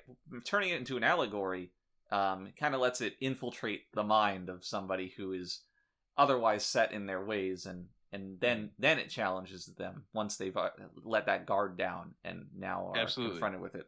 Which is, if your goal is to change somebody's mind, that's smarter. It's a better way to do it. But it's also just a more elegant way to write a show, because even if it ends up affirming your belief, like you're somebody who believes in gender equality and you see this or whatever, thinking about it in a new context can still be rewarding. Yeah, there's that too, and it also affords anyone, no matter what you think, the ability to just disengage politically from it and just watch it as a show, right? As a form of entertainment. So you can take it from multiple directions. Well, everything's political. So, I mean, right now we are contending with this very clumsy line: females can achieve anything the males can. I mean, in the context of, like, you know, professional, like, working on a starship, yeah, I guess that's true. But it's a clumsy line. In the context of, like, hewing stone, maybe not. Right. It's just, I think it's just a clumsy line. It is, but I do look more favorably on it with the context of putting it on 80s primetime television. Like, yes, that's fair. So I soften up to it. Jeez, I'm the one talking you down from this. That's rare. Yeah, I mean, noted gender equality supporter Brandon Hobbs here. Brandon Hobbs. Yeah. Oh, geez, where were we? Okay, yeah, they have the meeting, and Troy says, "No, you have to do it." Right, to the captain, to Picard. Mm-hmm. Yeah. And Picard is he's very apprehensive because this guy is under 18, and Picard might find himself accidentally engaging in sexual relations with him, which is why he always tries to keep his distance. Mm-hmm. He says, "Oh, I don't do well around children. My hands just move on their own."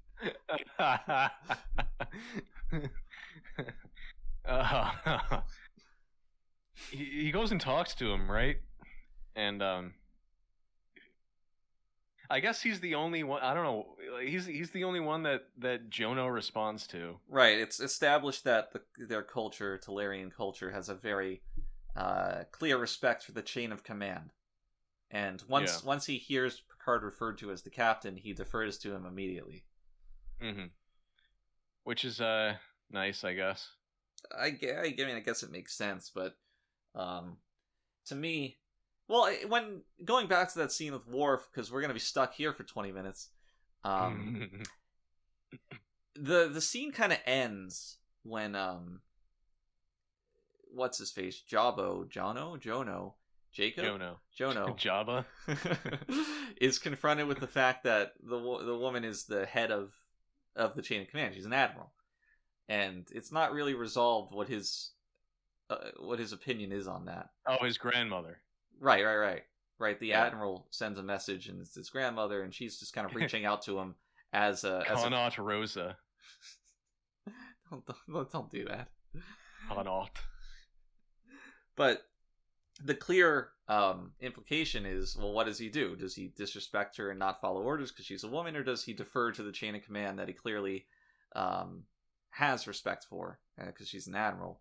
And that question's kind of left hanging, and maybe it's best left not explored, but it's an interesting thing to think about with his... Well, that was actually a good scene, too, because it's like you can see kind of his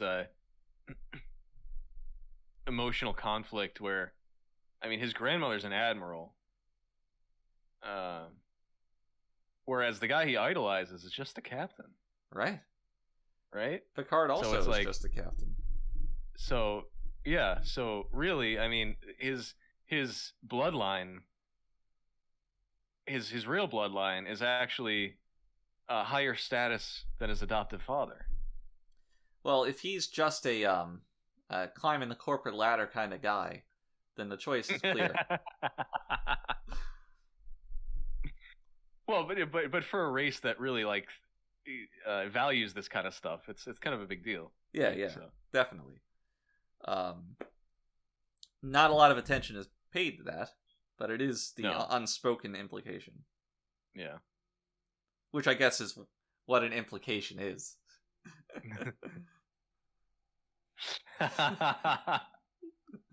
The spoken implication. Just but yeah, a anyway. guy who verbally implies things. Just like, oh, I'm implying that you are the one who stole that You're money. a dumb bitch.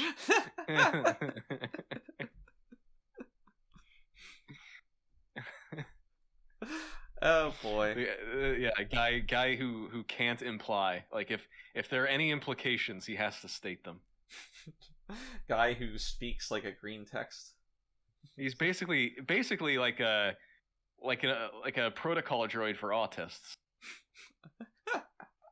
You're bleeding Star Wars into the Star Trek podcast. Sorry. He's Data. Oh, there we go. We have one of those Data moments later on.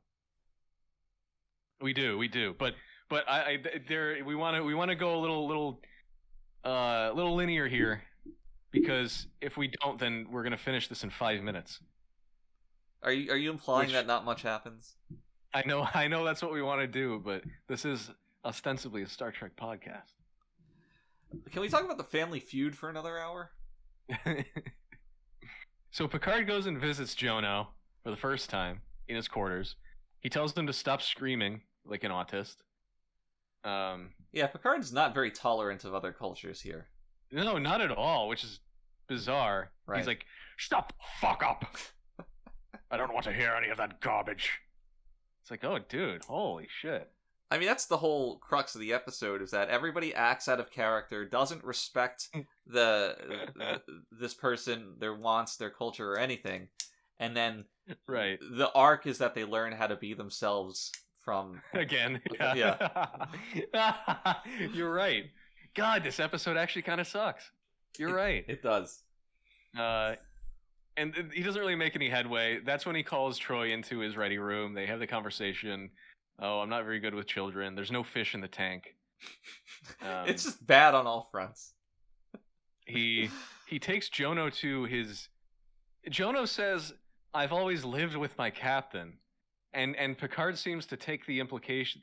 He takes this as, "I've always slept in the same bed as my captain," or something, because he takes him to his own room. Right. Which is probably creepy. Unnecessary. Yeah. And he's like, "See, there's nothing you would like here." And then he starts touching everything. Yeah, that was problematic. The Doc Tog on Picard's desk, that was not supposed to be touched. It was on loan from a Klingon museum, if you remember. Oh, I do. And the idea to play with it, that was a bit of improv on Chad's part. Chad, the actor who played Jono. I mean, I respect the craft, but yeah, sure, yeah, you unsheath it and everything. The producers were not happy, and after this episode, they actually sentenced him to be sold to CBS to live out the rest of his foreseeable career on Dr. Quinn, Medicine Woman. They owned him, which is a fate worse than hell, really. You ever watch that show? No, it had woman in the title. So I was afraid for my levels if I were to ever see it. They one of the funniest things about that show was that by like season 5 or something, the studio or the network or someone had realized that while the target demographic was like young adults, the only people watching the show were like 40-year-old women. And so in the next season, they just decided to kill everyone. Kind of based to try to get like some edginess to it and like try to get like kids to watch it. I don't know. I'm kind of into this. But they did, like, none of the kids watched it. Oh, it's a fickle audience. The teenage demographic. Yeah. Sometimes all they want to do is fidget spin, and sometimes they want deaths en masse. Yeah, like Sri Lanka. Yeah, where they just go shit on everything.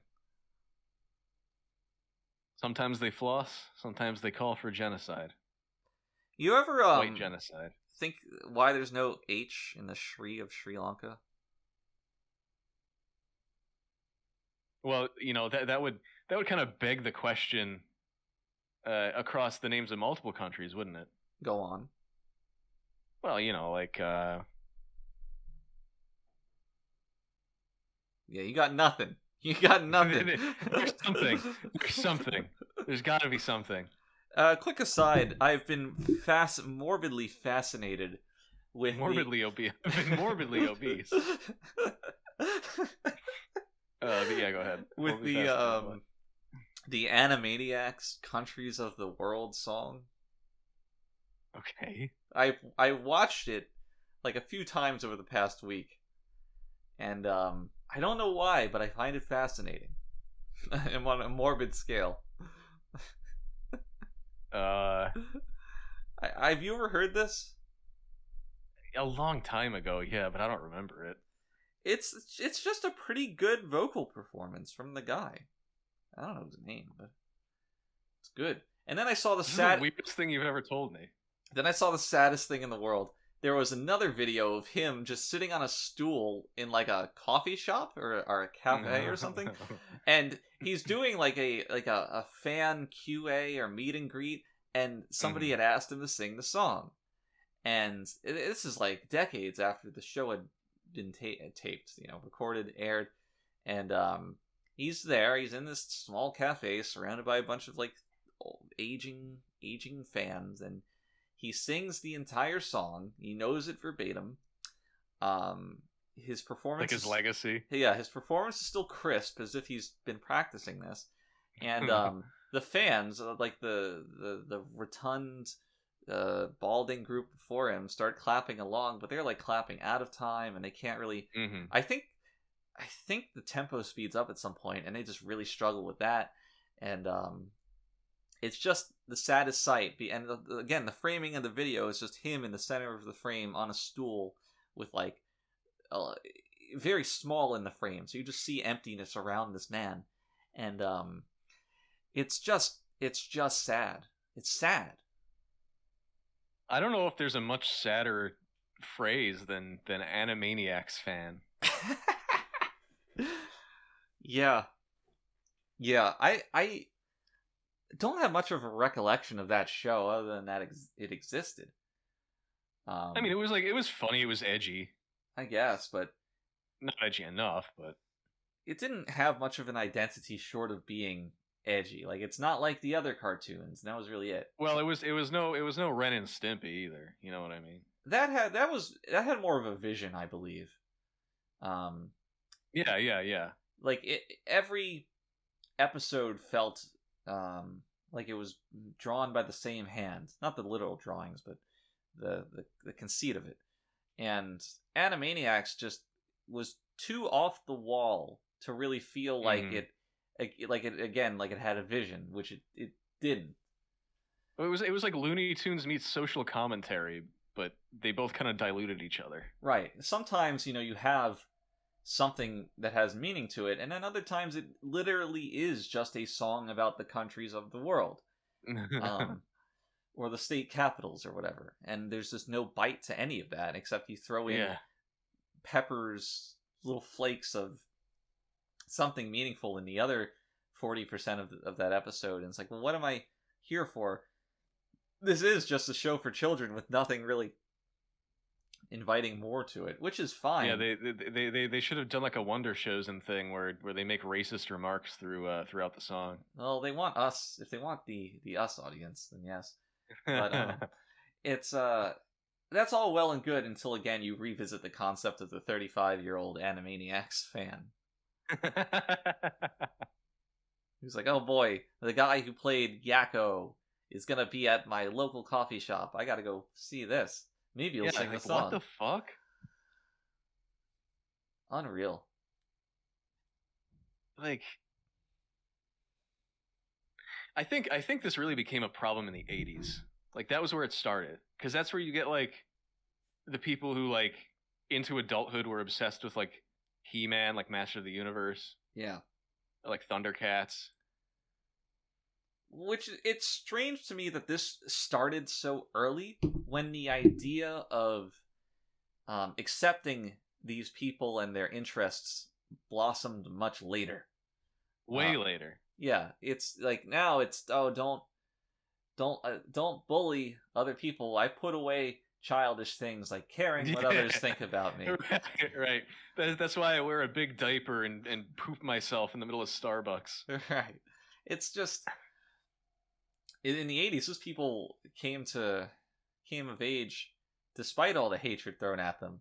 Now, without that in existence, people are just letting loose. No, they're it's unhealthy for it. Like, you need a certain amount of, like, all right, I know when and where to not talk about this stuff or like bring it up. An awareness and a society that's checking you into some amount of a mold. Well, because I mean, you should be somewhat embarrassed for owning a bunch of He-Man action figures that you play with on Castle Grayskull on the weekends. Right. You know what I mean? As an adult, maybe you do it. I certainly have like hobbies or interests that I'm. Yeah, we all do like weird shit. Yeah. Do you think I just roll into any group of people and start talking about Star Trek? Like, no, because that's fucking embarrassing. No one's gonna. Right. No one gives a shit about Star Trek. You just keep it to situations where you know it's acceptable to talk about. But yeah, you don't. It's not your identity. It doesn't consume you because you have a bunch of other facets of your multifaceted life that can come out when the situation allows them to. Things that are more normal. But now it does consume these people. Right. Because now it's like, I'm part of the Star Trek fan base. Fandom, sorry. Fandom, you're right. Nothing gave me more of like a sense of existential vertigo than seeing people say like a question like, "Oh, what fandoms are you a part? What are your fandoms?" Yeah. As if it's like a new astrology sign. Yeah. Yes. Right, like that's supposed to tell me anything about your personality except you're insufferable. Right. Like, oh, I spend a lot of my time imagining what would happen if Benedict Cumberbatch kissed the guy from Doctor Who.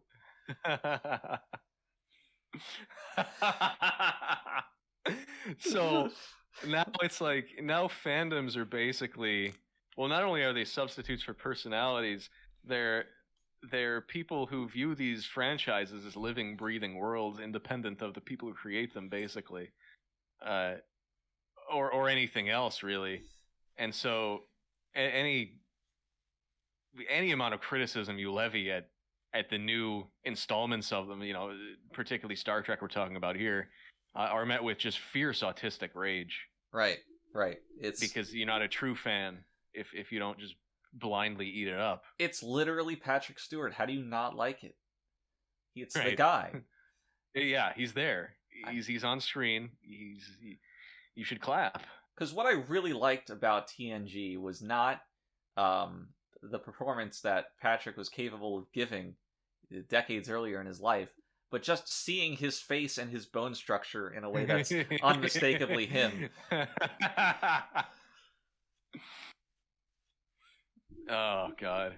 We went on quite the tangent here. Yes. We're trying to do anything we can to not talk about this episode. Oh, God. Yeah, so, okay. Then Picard goes and he goes back to this kid's room and he's like playing like hardcore metal or something. Yeah, it's a really unique type of music, and it wasn't quite the vision that we had initially. First, we wanted more of like a new wave kind of Oingo Boingo thing. We actually reached out to Danny Elfman, member of principal writer of Oingo Boingo and many film scores and such, but because we wanted his brand of weirdness. Yeah. We felt that he could really deliver, but we did some more digging, just make sure that we weren't hooking up with somebody unsavory, and we found that song about little girls and his interest in them, and the producers vetoed it. Well, that's the thing. And that's kind of on the editors too, because they're the ones who cut that song into that scene just as like a demo, right?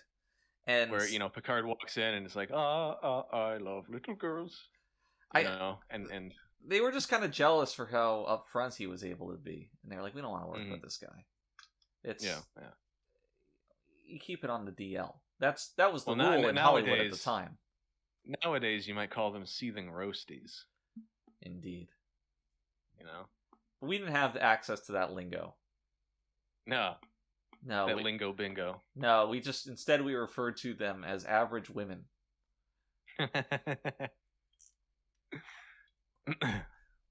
And yeah, Picard says, "Turn this trash off. This What? is disgusting." I don't give a shit about your culture. He's like foaming at the mouth. Now put on 19th century classical music. Yeah, right. It's like someone's fucking grandfather when they're listening to rap music. Right. It's you ever see that I forget what it's a music video for. I think it's Megadeth, where no, it's Michael Jackson. Megadeth's a different music video, but it's black or white, where there's like Macaulay Culkin and he's listening to music, and his fat old father comes in and he's like, "Oh, turn this crap off," and Macaulay Culkin like takes a big old speaker and brings it into the room where his dad's reclining on like a lazy boy, and then he comes back out with a guitar and he's dressed like a rock star, and he like strums a power chord, and it just sends his father's easy chair up through the roof into space, and it crashes back down in Africa where a bunch of dancers begin to dance, and the Michael Jackson song begins playing. That's like hell for this guy, crash landing in Africa. Was this before or after Matt Culkin got molested? Well, this was black or white, and Mac he still had that spark in his eye, so I would say before. Yeah, he wasn't doing drugs yet. No, he didn't.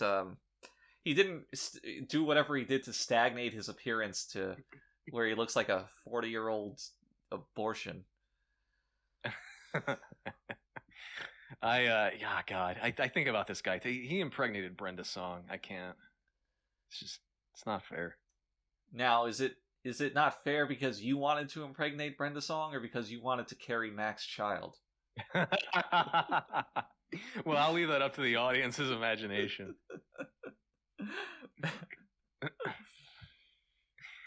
So the music, Picard's there, he's like, "Turn this shit off," and he does, and this guy's like, "You don't let me do anything, you don't let me listen to my shitty music, you don't let me scream like a retard. You're not my real dad." Yeah. Well, Picard shows him pictures of his family, not Picard's family, the child's family. This is my ornery older brother. And my nephew uncle. Picard just starts using Jono as like an impromptu therapist. He never liked technology, you know.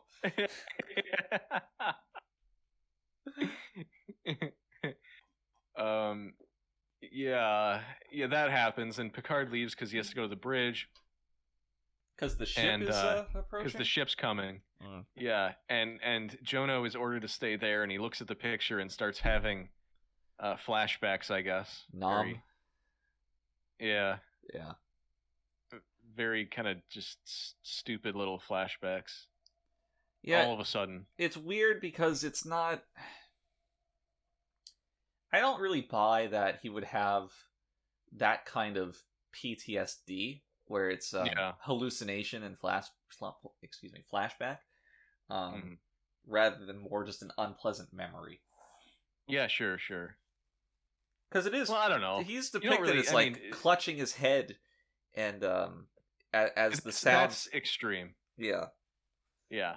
I mean, trauma definitely works in weird ways, but I don't know about like clutching your head like you have a fucking migraine and falling onto the floor. Right. That's a little extreme. That's just for the visual, so the audience, the stupid audience, knows that something's wrong. Not everything is as it seems. He's not having a good time. Somebody help the poor lad. So, what are these guys called? Valerians, Talarians, Tavarians, Talarians. Caesarian. The Talarians show up. We have the Junior Mint guy as Endar. Oh, is that the Junior Mint guy? That's the Junior Mint guy. Wow. Good for them. And how'd you feel about this performance? Oh, also not good. Better than the kids for sure, but also not good. I'm not sure what direction they gave this guy, but nothing really came off right with him. No. The direction must have been sound like you hit your child and you're trying to hide it. Yeah, right. Poorly. So he, they get into a little fight about like, oh, Picard's like, well, we have 4 of your guys, but the 5th is like a human, so we're keeping him for now. And Endar gets mad, obviously, because he's like, that's my son. He seems to actually care a lot about him. I enjoy that their custom allows for forced adoption. Abduction. Yeah. Yeah, that was cute. It's like, oh, our culture says that we can violate his fucking rights. So yeah, well, but what are you gonna do? I mean, what else? What else? I mean, he could have just killed him too. It's like Picard could have killed Picard. No. Endar could have killed Jono at the time, and it's like no one would have thought anything about it. Right. You know what I mean? It's like this wouldn't even be an issue if Endar just shot him in the back of the head. But instead, he was nice, and he was like, okay, I'll like take this kid in. So it's like, really not all that bad, is it? I guess. And then cue the they have a little meeting in the Ready Room, and now it's like it's an international tug of war, incident, basically. Yeah, because if Endar doesn't get his kid, he's like, I'm going to start a war, and Picard's still trying to convince Jono that he'd be better off staying, with the Federation or whatever.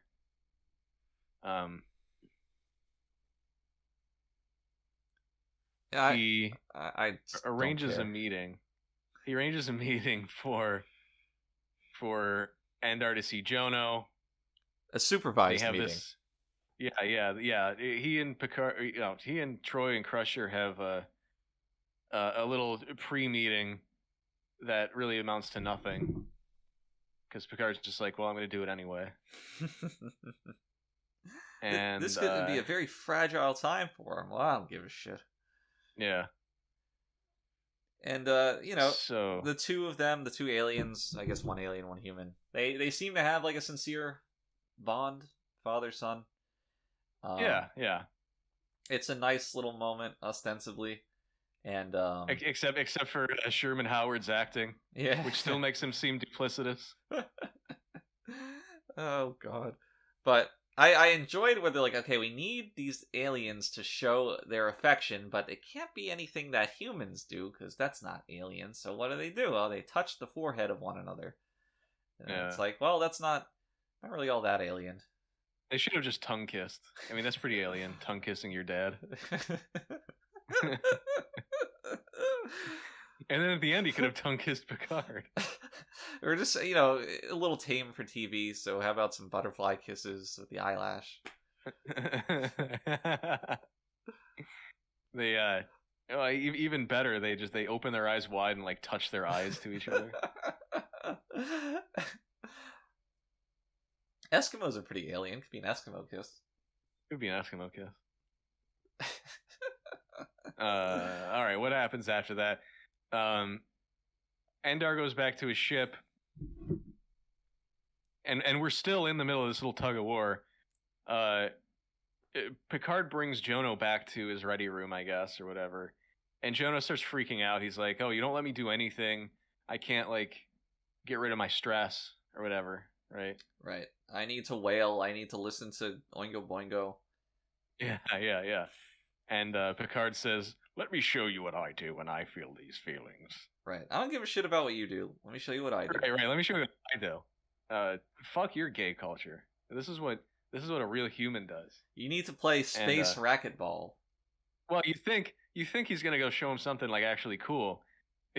There were actually a few ideas kicked around for this scene. The most popular of which is probably jousting. Picard has a lot of history on horses. It stands to reason he'd show this kid something to do with horses, right? But no. And I think everyone kind of liked that idea, but we got these like really nebulous instructions from higher up to quote make it gayer. And I guess the horses were scrapped altogether just to avoid the temptation within that context. Yeah, and you don't want a Mr. Hands situation. No, not at all, not at all. Or even just a, you know, horse breeders. They like jack off the horses. Right. Have you seen this? I've not seen it, but I've heard of it. There's something really erotic about it. Like a woman goes up to a horse with like a fleshlight and just jacks it off. And this is erotic. Kind of. I thought it was more of a pump. Like you affix it to the horse and the machine does the work. Yeah, but it does like a sucky suck. But like they still have to move it Okay. up and down. You know what I mean? Now, do the horses like get a cigarette afterwards?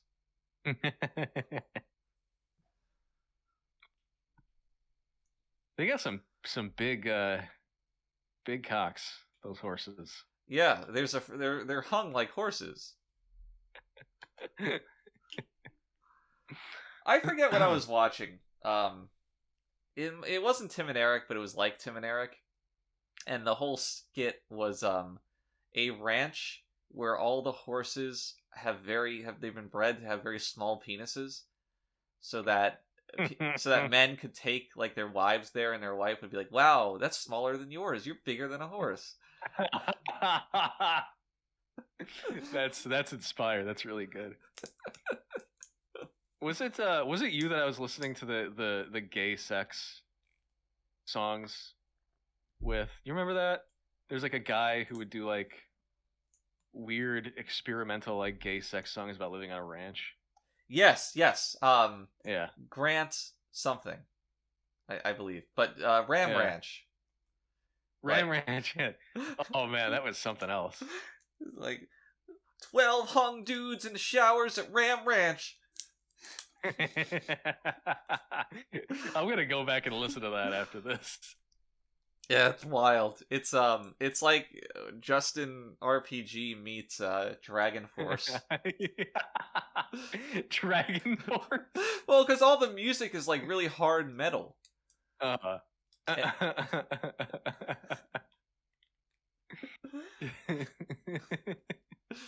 And there's an interview with him, and he's literally just a psycho. Yes. There's nothing about it that's like a joke. No, it's just insane. Oh God.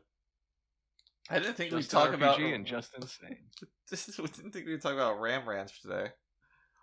I didn't Dude, prepare. I totally memory hold that. Now it's back. Better than ever. Ram Ranch.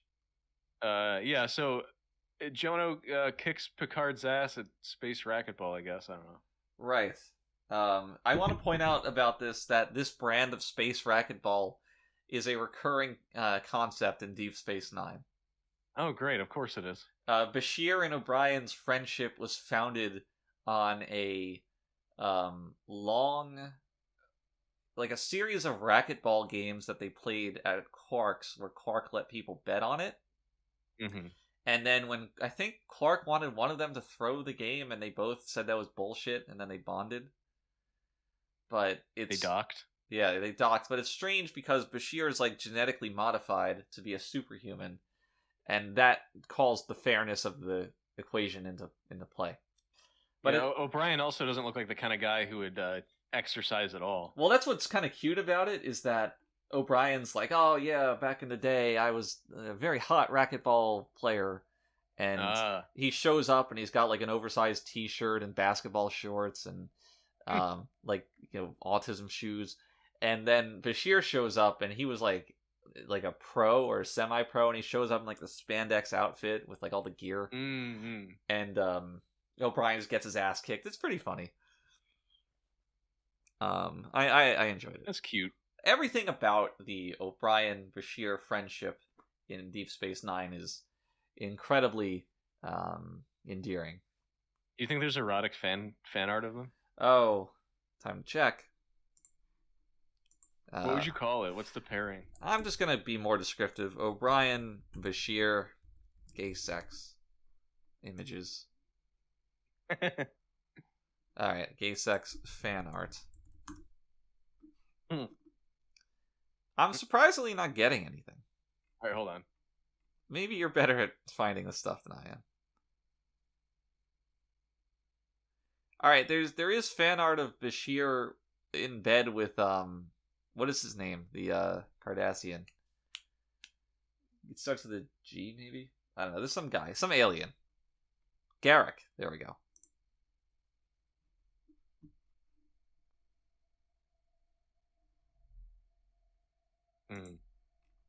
Yeah, there's nothing like explicitly gay. Weird. Maybe people don't like O'Brien because he's, incredibly off-putting visually. The art style in this one suggests that whoever drew it is probably a homosexual. That is true. I believe, yeah, and this is them in the racquetball thing. Like that's O'Brien's got some shitty rugby shirt on, and Bashir's got the gay spandex. No, It all comes full circle. There is a lot of gay fan art of Bashir with this Cardassian. Yeah, there is. I'm seeing that too. I guess it makes sense. Like you said, O'Brien's not necessarily he's not really a hunk or anything. No, but that's part of his appeal. He's an everyman. Yeah, that's why he's Irish. He's got a kid and a beer belly. And a Japanese wife. And Japanese wife. Truly an everyman. Huh? There was one episode where O'Brien's daughter falls into like a space-time rift and comes out a fully grown woman that's feral. And what? The whole episode is them trying to communicate and get through to their feral adult child.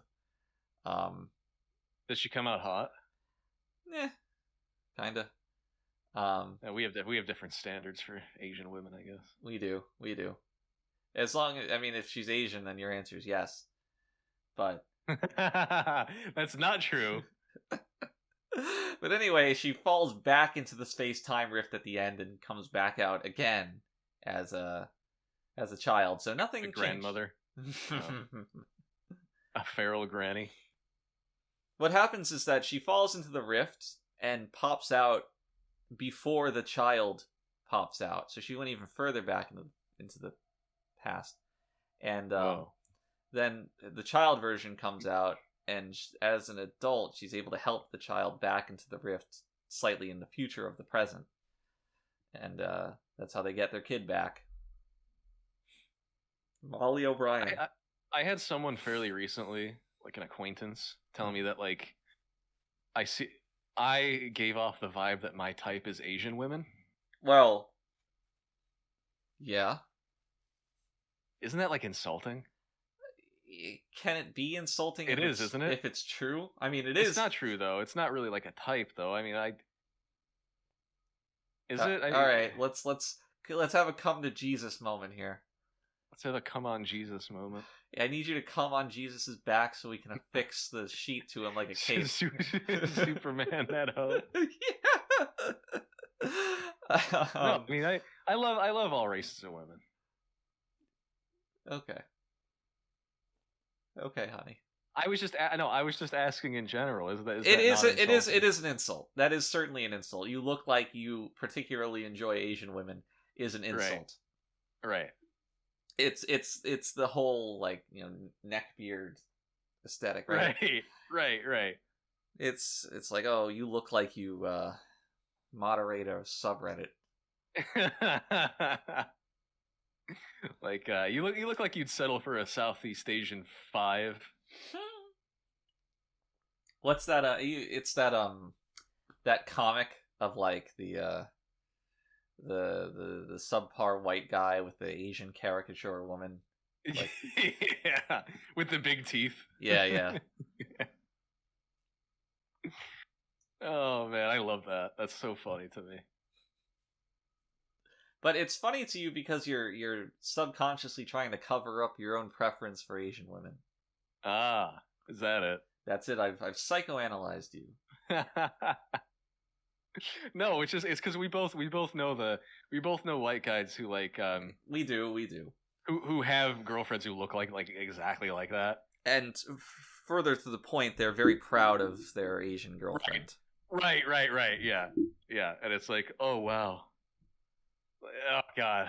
Anyway, let's not get too into the race stuff. We've already done that enough this episode. For once on this show, let's not get into the race stuff. We're in the weeds of race realism. Where the hell were we? Oh yeah, so they played racquetball. Picard takes Jono to 10 forward. Guinan is conspicuously missing. Of course, we don't have Whoopi money every week, but Whoopi Goldberg.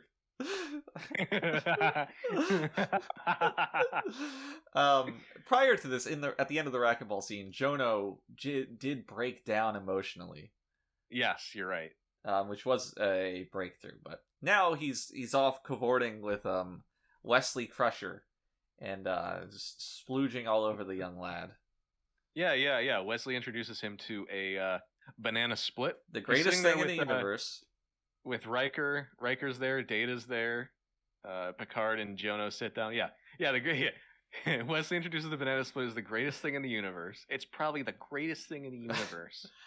Even as far as desserts go in the real world. It's like what? It's like a 65th percentile dessert. Let's be real. And not only that, it's like for some reason this banana split is like entirely blue. Yes. It was made from the milk of that cow that Luke had. That Luke drinks, yeah. You're bringing Star Wars in now. I am such a Star Wars fan.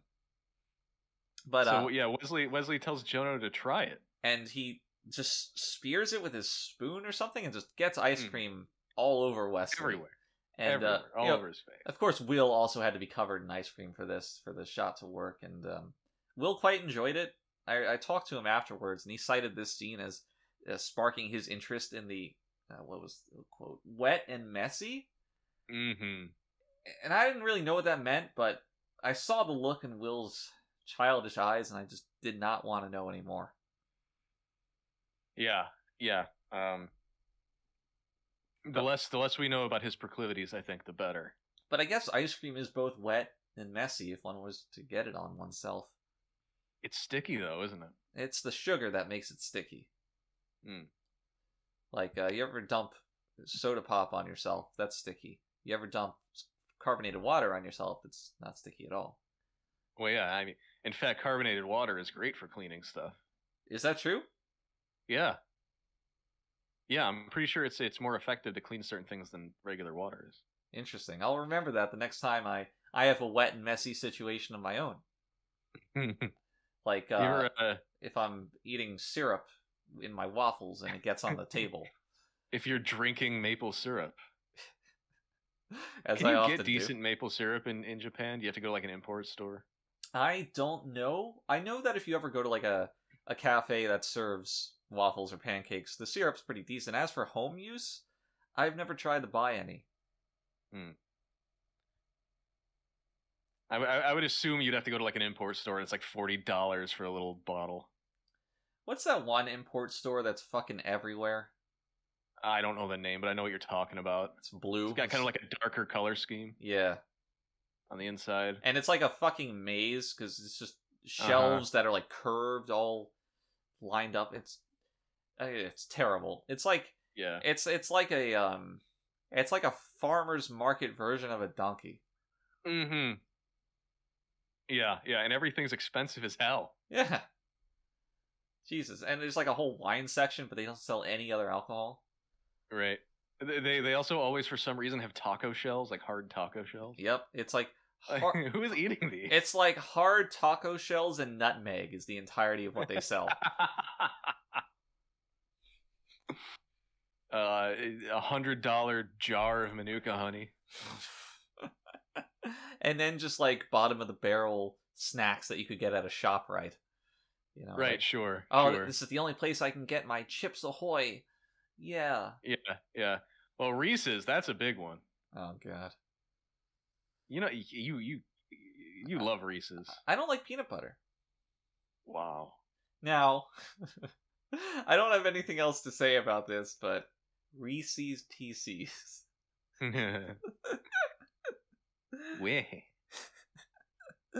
It speaks for itself. It does. It speaks for the trees. It's it's very annoying. Reese's. Reese's Pieces, because they're both wrong, right?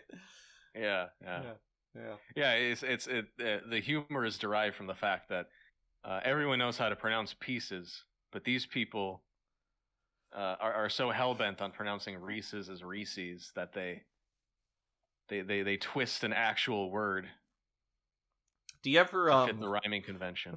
do you ever use the pronunciation PCs in just normal conversation? Like, oh, I ate 2 PCs of cake yesterday. Well, that's actually really inspired little prank right there. Yeah, just pronounce things wrong, like you're Right. Norm Macdonald. Yeah.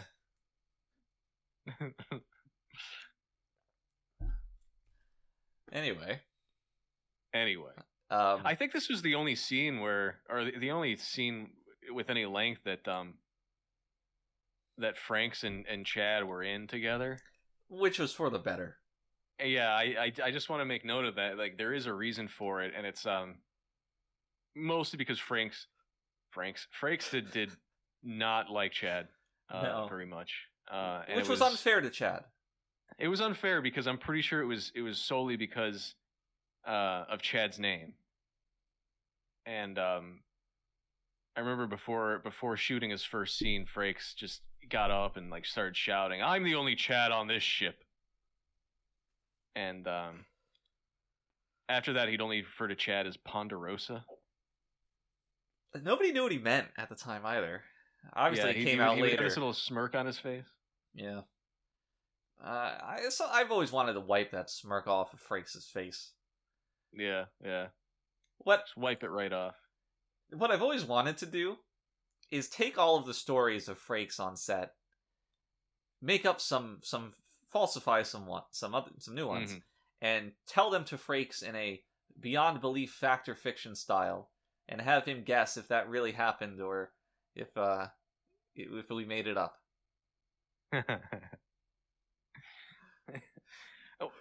That's kind of similar to what I've always wanted to do, which is to actually make up a bunch of stories about the entire cast and crew of Star Trek: The Next Generation, and tell them to people on a podcast. I don't think anybody would listen to that. Yeah, that's the problem. It's kind of I don't know. Retaining an audience might be difficult for that. We got to keep the audience on retainer. Just pay them to listen. So we get some stupid. We actually have a reverse Patreon.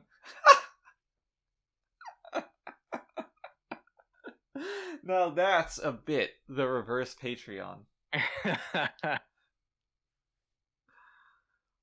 Oh, Lord. Anyway, what are we doing here? We get some terrible Data humor, but I don't know. Yeah. It's bad, but I did laugh. Where so he doesn't understand why everyone's laughing that what is his name? Wesley is covered in ice cream, and Frake's like, "Oh, look up slapstick," and Data's like, "Oh, it's type of humor of the not absurd, whatever it was."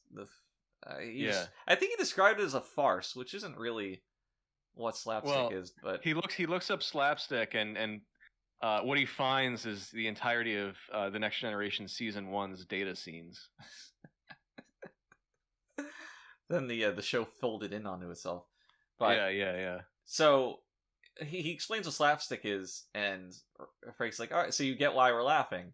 And Data says, "No, I don't understand, but I assume it's quite humorous." Or something like that. Yeah. He's like, "I'll take your word for it." It was pretty funny. Yeah, it was cute. Then the scene ends, and I think the final confrontation happens where the ship comes back, and it's time to do something about the boy. Yeah, Jono stabs Picard. Yes, that's it. He stabs him because he was in his explanation. He was enjoying human culture, and he felt bad about betraying Talarian culture. Yeah. So he attacked Picard, which would, in his eyes, surely result in the death penalty. Yes. And which seems a little extreme. Through this, Picard realizes the extent to which he loves Talarian culture, and that they were wrong to not grant his wishes to be with his surrogate family.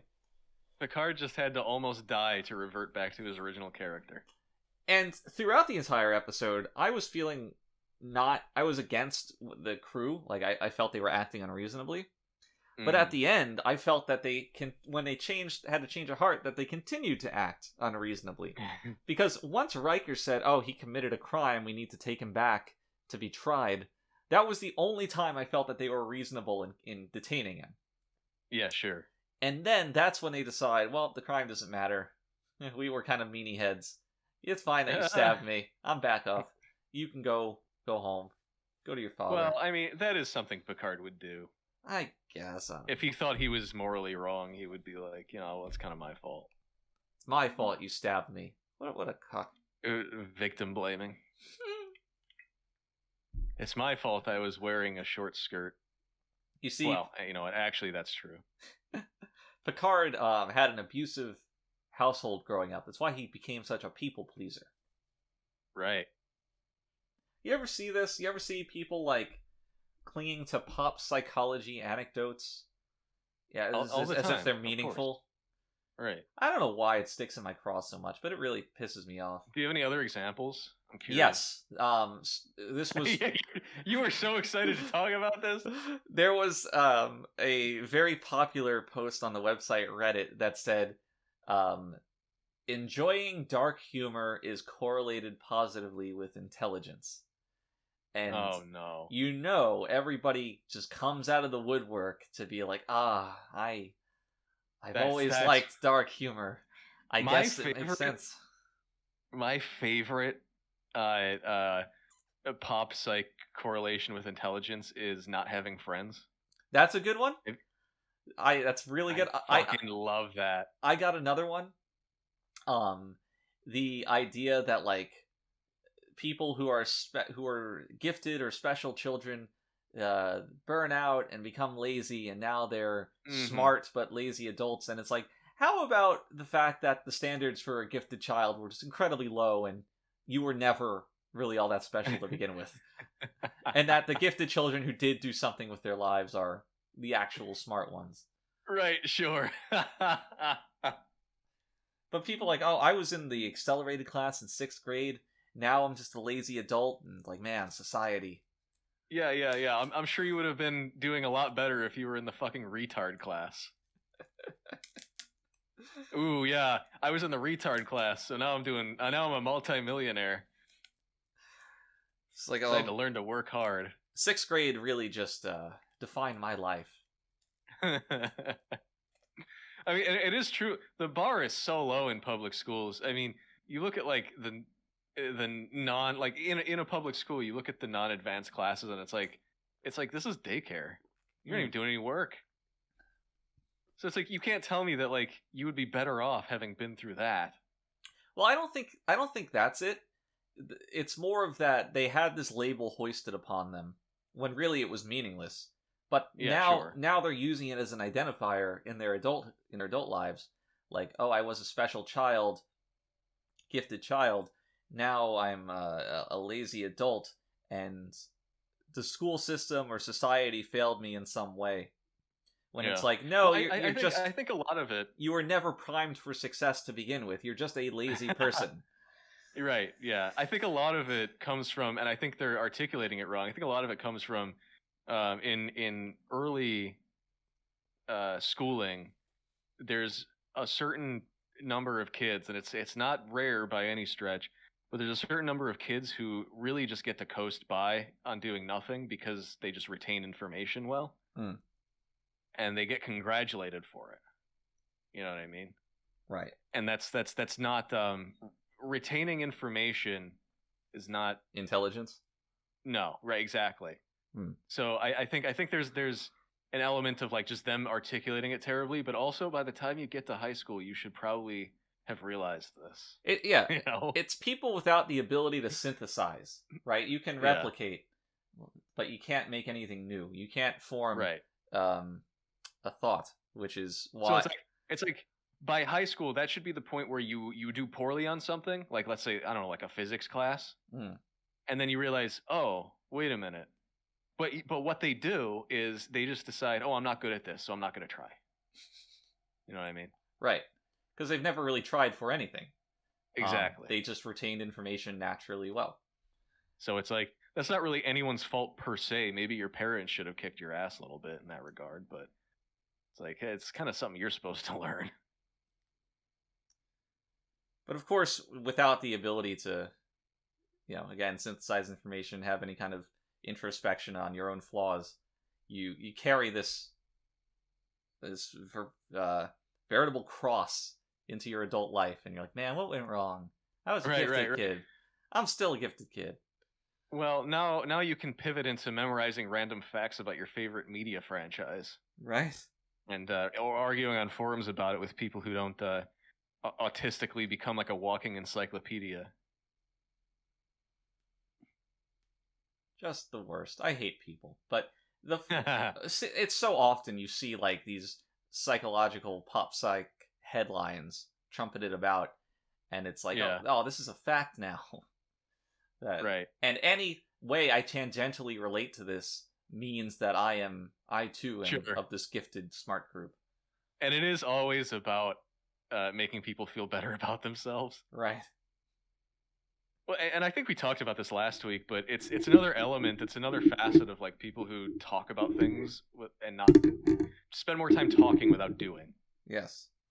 Like, or they try to find value in their what they consider to be their inherent characteristics. Like, oh, here's my lineage, you know what I mean, something like that. And they spend like 3 hours discussing this with someone, and it's like, no, first of all, no one cares. Second of all, that doesn't reflect you as a person at all. You know what I mean? Yeah. It's like, nationalism is a big part of this. That's another way it manifests.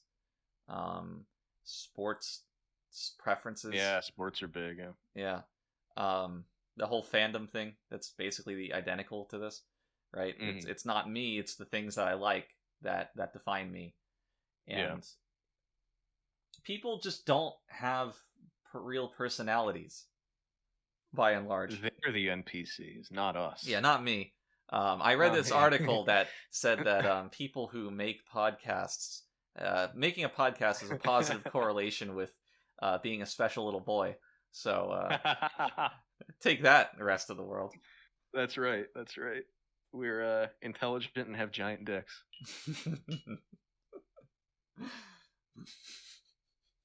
Anyway, the boy goes back to the guys. The end. The card says, I was wrong. Yeah. I was wrong to not act like myself for the past 47 minutes. We basically did just hold a child hostage for no reason. Yeah. Just because Crusher doesn't know what a horse riding injury looks like.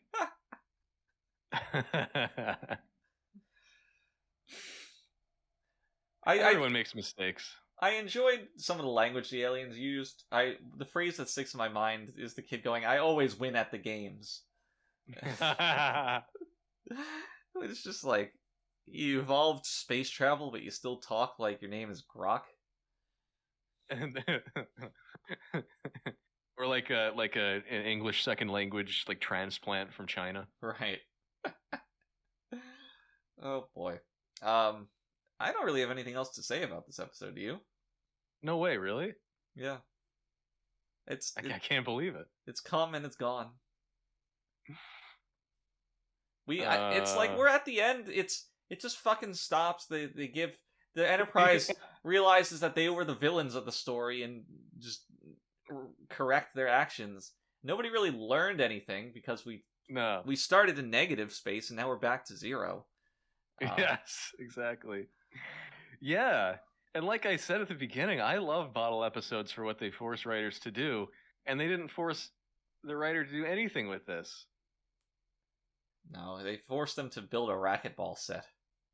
This is what happens when you have women writing and directing. They don't know what they're doing.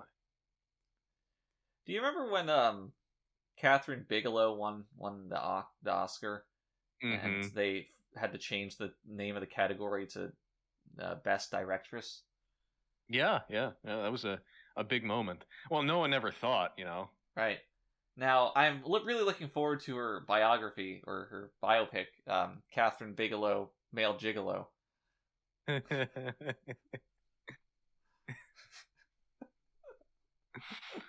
Word association. You can't just say it. Just saying word association doesn't... There's nothing implied by that. What kind of name is Connaught, though? Oh, bad alien name. Are you sure? Are you sure that's not a real name? Connaught? Connaught Rosa? Is it that kid's grandmother's name? Oh, the Admiral. Fuck. I thought it was the alien's name, because that's what it sounds like. Oh, it's a province in Ireland. Ah, somebody call up Colm.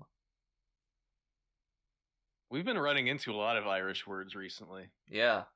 haven't we? Yeah, like we keep talking about the Blarney Stone. Mm-hmm. That's it. the Seafer River. Right, yes. Yes. I was the Sea Opera. Siofra. So from now on, I'm going to laugh at anyone who says Siofra. Keofra Sutherland. Ooh. Pulling out the big guns here. Is Irish? He's drunk all the time, so. He looks Irish. He looks like he's gonna die. Like He's looked like that for like decades, though. Yeah, and he's still kicking. Kicking and screaming. Didn't we talk about 24 last week? We did. It was like offhand. Good lord. We don't have an on-hand conversation here ever. Oh, that was that's what I was thinking of. That video that you sent me on 24. Yeah. Yeah. Great video. And it's just so right. It's I really like the statistics on character deaths and their relation to Jack Bauer. That was a really weird time.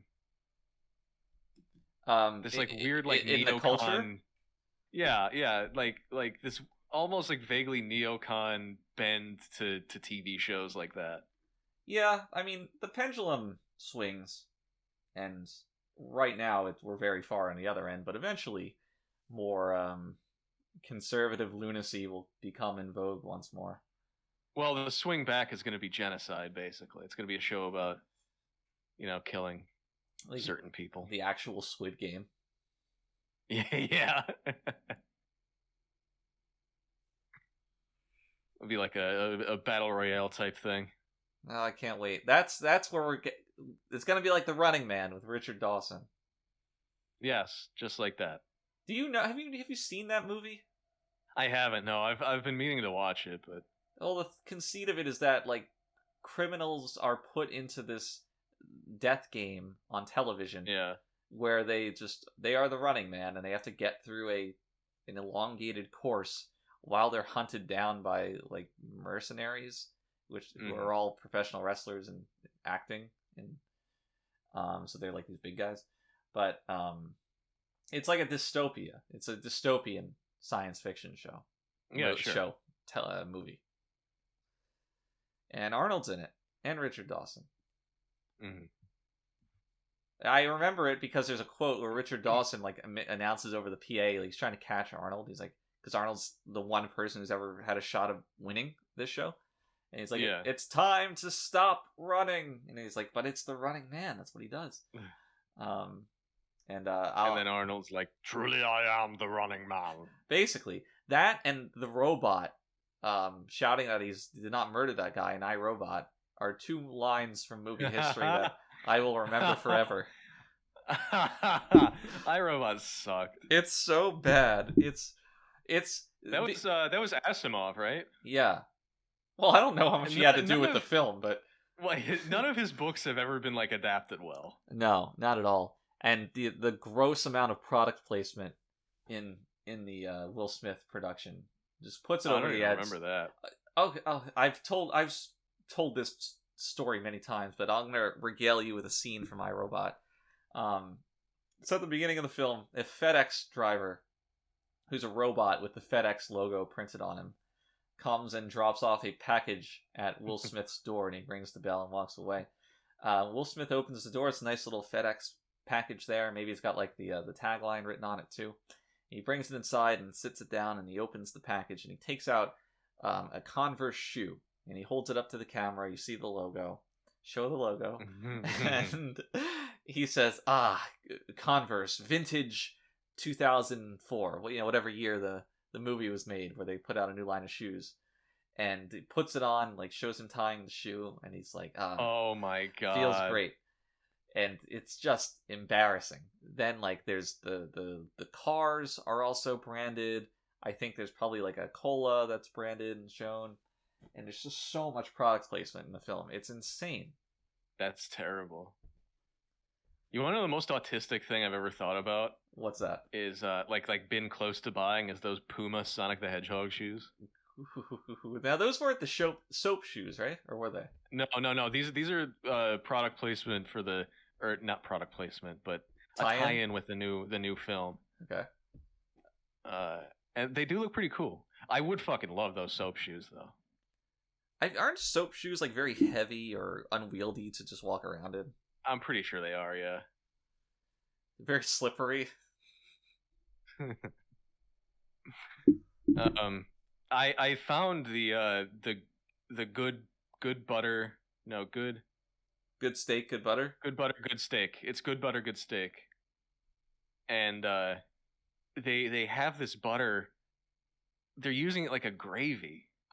Yeah, it's a sauce. It's a butter sauce. It's not like it's fried in butter or anything, or that there's a piece of butter on top of it. It's a very heavy sauce. So did you try just like tossing it in the rice? Because that might Well, the thing make is it better. It might, but when I went to eat the rice, it was already pretty. It had absorbed a lot of the sauce, and it was inedible. Like, I got through the steak, but I couldn't get through the rice. I want to try this now. I could see you enjoying it, and I don't mean anything by that, but I could see you enjoying it. Yeah, I'm just like morbidly curious because it does look gross. Right. Some of the shots that they had in the Uber Eats app didn't, because the sauce is like, it's translucent. I don't know. It's more, you don't like, it's not covered. It looks vaguely like semen. Maybe you're looking at a different picture, because the one I ate and the one I ordered didn't really have that. Now I'm gonna pull up the menu here. No, here's what I'm looking at. All right. I guess, yeah, it wasn't that heavy, I suppose, but this is, oh, okay. This is pretty similar to what I got, but in appearance it wasn't that heavy, but in taste it definitely was. And it was weird because that toned down, it would have actually been really good. Which is what's the most disappointing thing of it all. They just put so much butter sauce on it, when just a little would have done. Yeah. Is this on your bucket list? Good butter, good steak? I'm reading reviews right now. And what are they saying? No one seems to care about this, about how heavy the butter is. Maybe this is another example of the Japanese palate. Yeah, maybe. Where everything they ever eat is so fucking bland that you put a hint of flavor into something and they just eat it up. Without even thinking. Alright, how many saucer steps for this episode? I'm gonna take a radical stance and give it 2.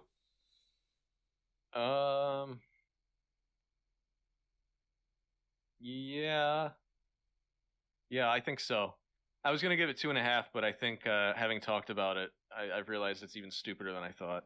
Yeah, just the way it mishandles the characterization of everybody on such a gross level definitely brings it down, rounds down to a 2. Yeah. All right, I've been really excited about. I know you mentioned this earlier. About this little question I have for you. So, today we're talking about Planet X. Okay. It's a next generation novel. Okay. Because of course it is. And it was released in May 1998. Written by Michael Jan Friedman. And let me just read you the jacket summary. Please. On the planet Zaldia, ordinary men and women are mutating into bizarre creatures with extraordinary powers. But is this a momentous evolutionary leap or an unparalleled catastrophe? The very fabric of Zaldian society is threatened as fear and prejudice divide the transformed from their own kin. Dispatched to cope with the growing crisis, Captain Picard and the crew of the Starship Enterprise receive some unexpected visitors from another reality, in the form of the group of mutant heroes known as the Uncanny X-Men. I'm sorry? Storm, leader of the X-Men, offers their help in resolving a situation that is agonizingly similar to the human-mutant conflicts of their own time and space. But when hostile aliens appear in orbit around Zaldia to try and abduct the transformed for use as a superpowered force in an attack on the Federation, even the combined forces of the crew of Starfleet and the X-Men may be unable to prevent an inferno of death and destruction. The combined forces. I feel like one of those might outweigh the other. Starfleet's finest crew and Earth's greatest mutant heroes will need all their powers and abilities to save the Zaldian people and stop a deadly threat to the Federation. So first of all, what are your impressions of this? Well, I'm amazed that they couldn't think of another name for the planet other than one that used the letter X, because if the X-Men are involved, it everything must be X. Planet X, Zaldia. X.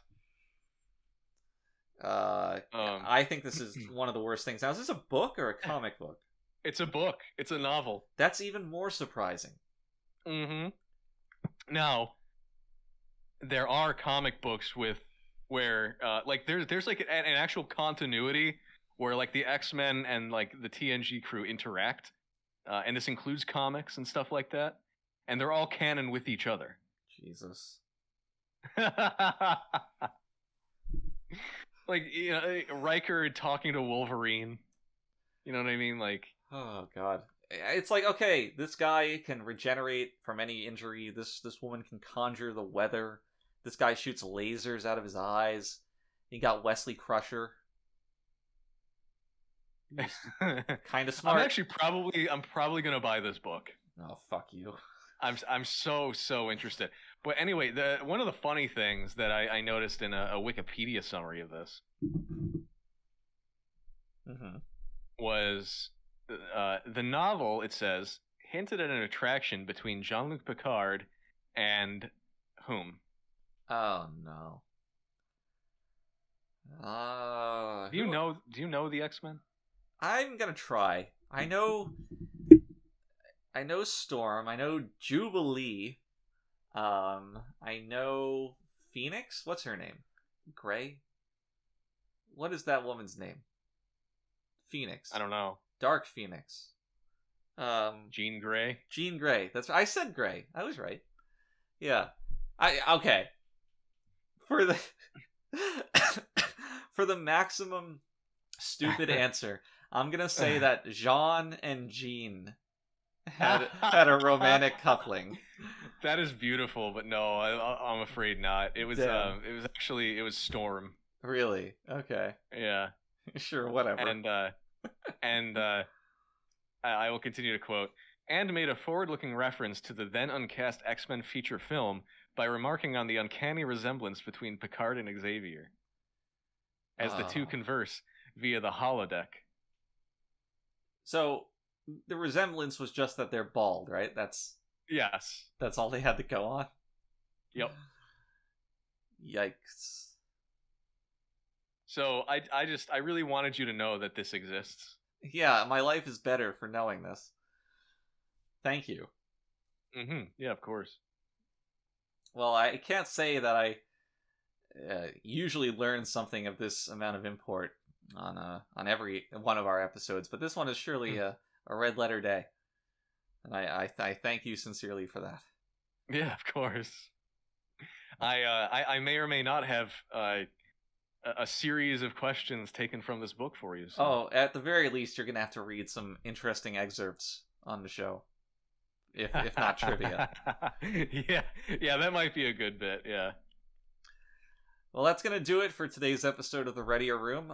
Suddenly Human is in the rearview mirror, and coming up is a Dr. Crusher episode, which I know we're all very excited for. Mm-hmm. I want to take a moment to thank our sponsors, Denny's and the Pep Boys. Denny's, you can buy a Grand Slam or the Moon's Over My Hammy, and at Pep Boys, they have it in good authority that you can get your oil changed in about 15 minutes. And if you are at either of these fine establishments and you drop the phrase word Readier, you'll get 15% off. Stay safe out there. Don't get shot by any 3D printed weapons. Take care of yourself and yours. And until the next time we meet, please, stay readier. The troublesome little man-child.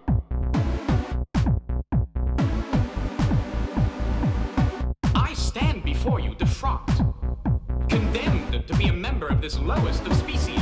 Thank you, Ensign. Engage. Do you consider yourself superior to us? Should have told him to mind his own damn business.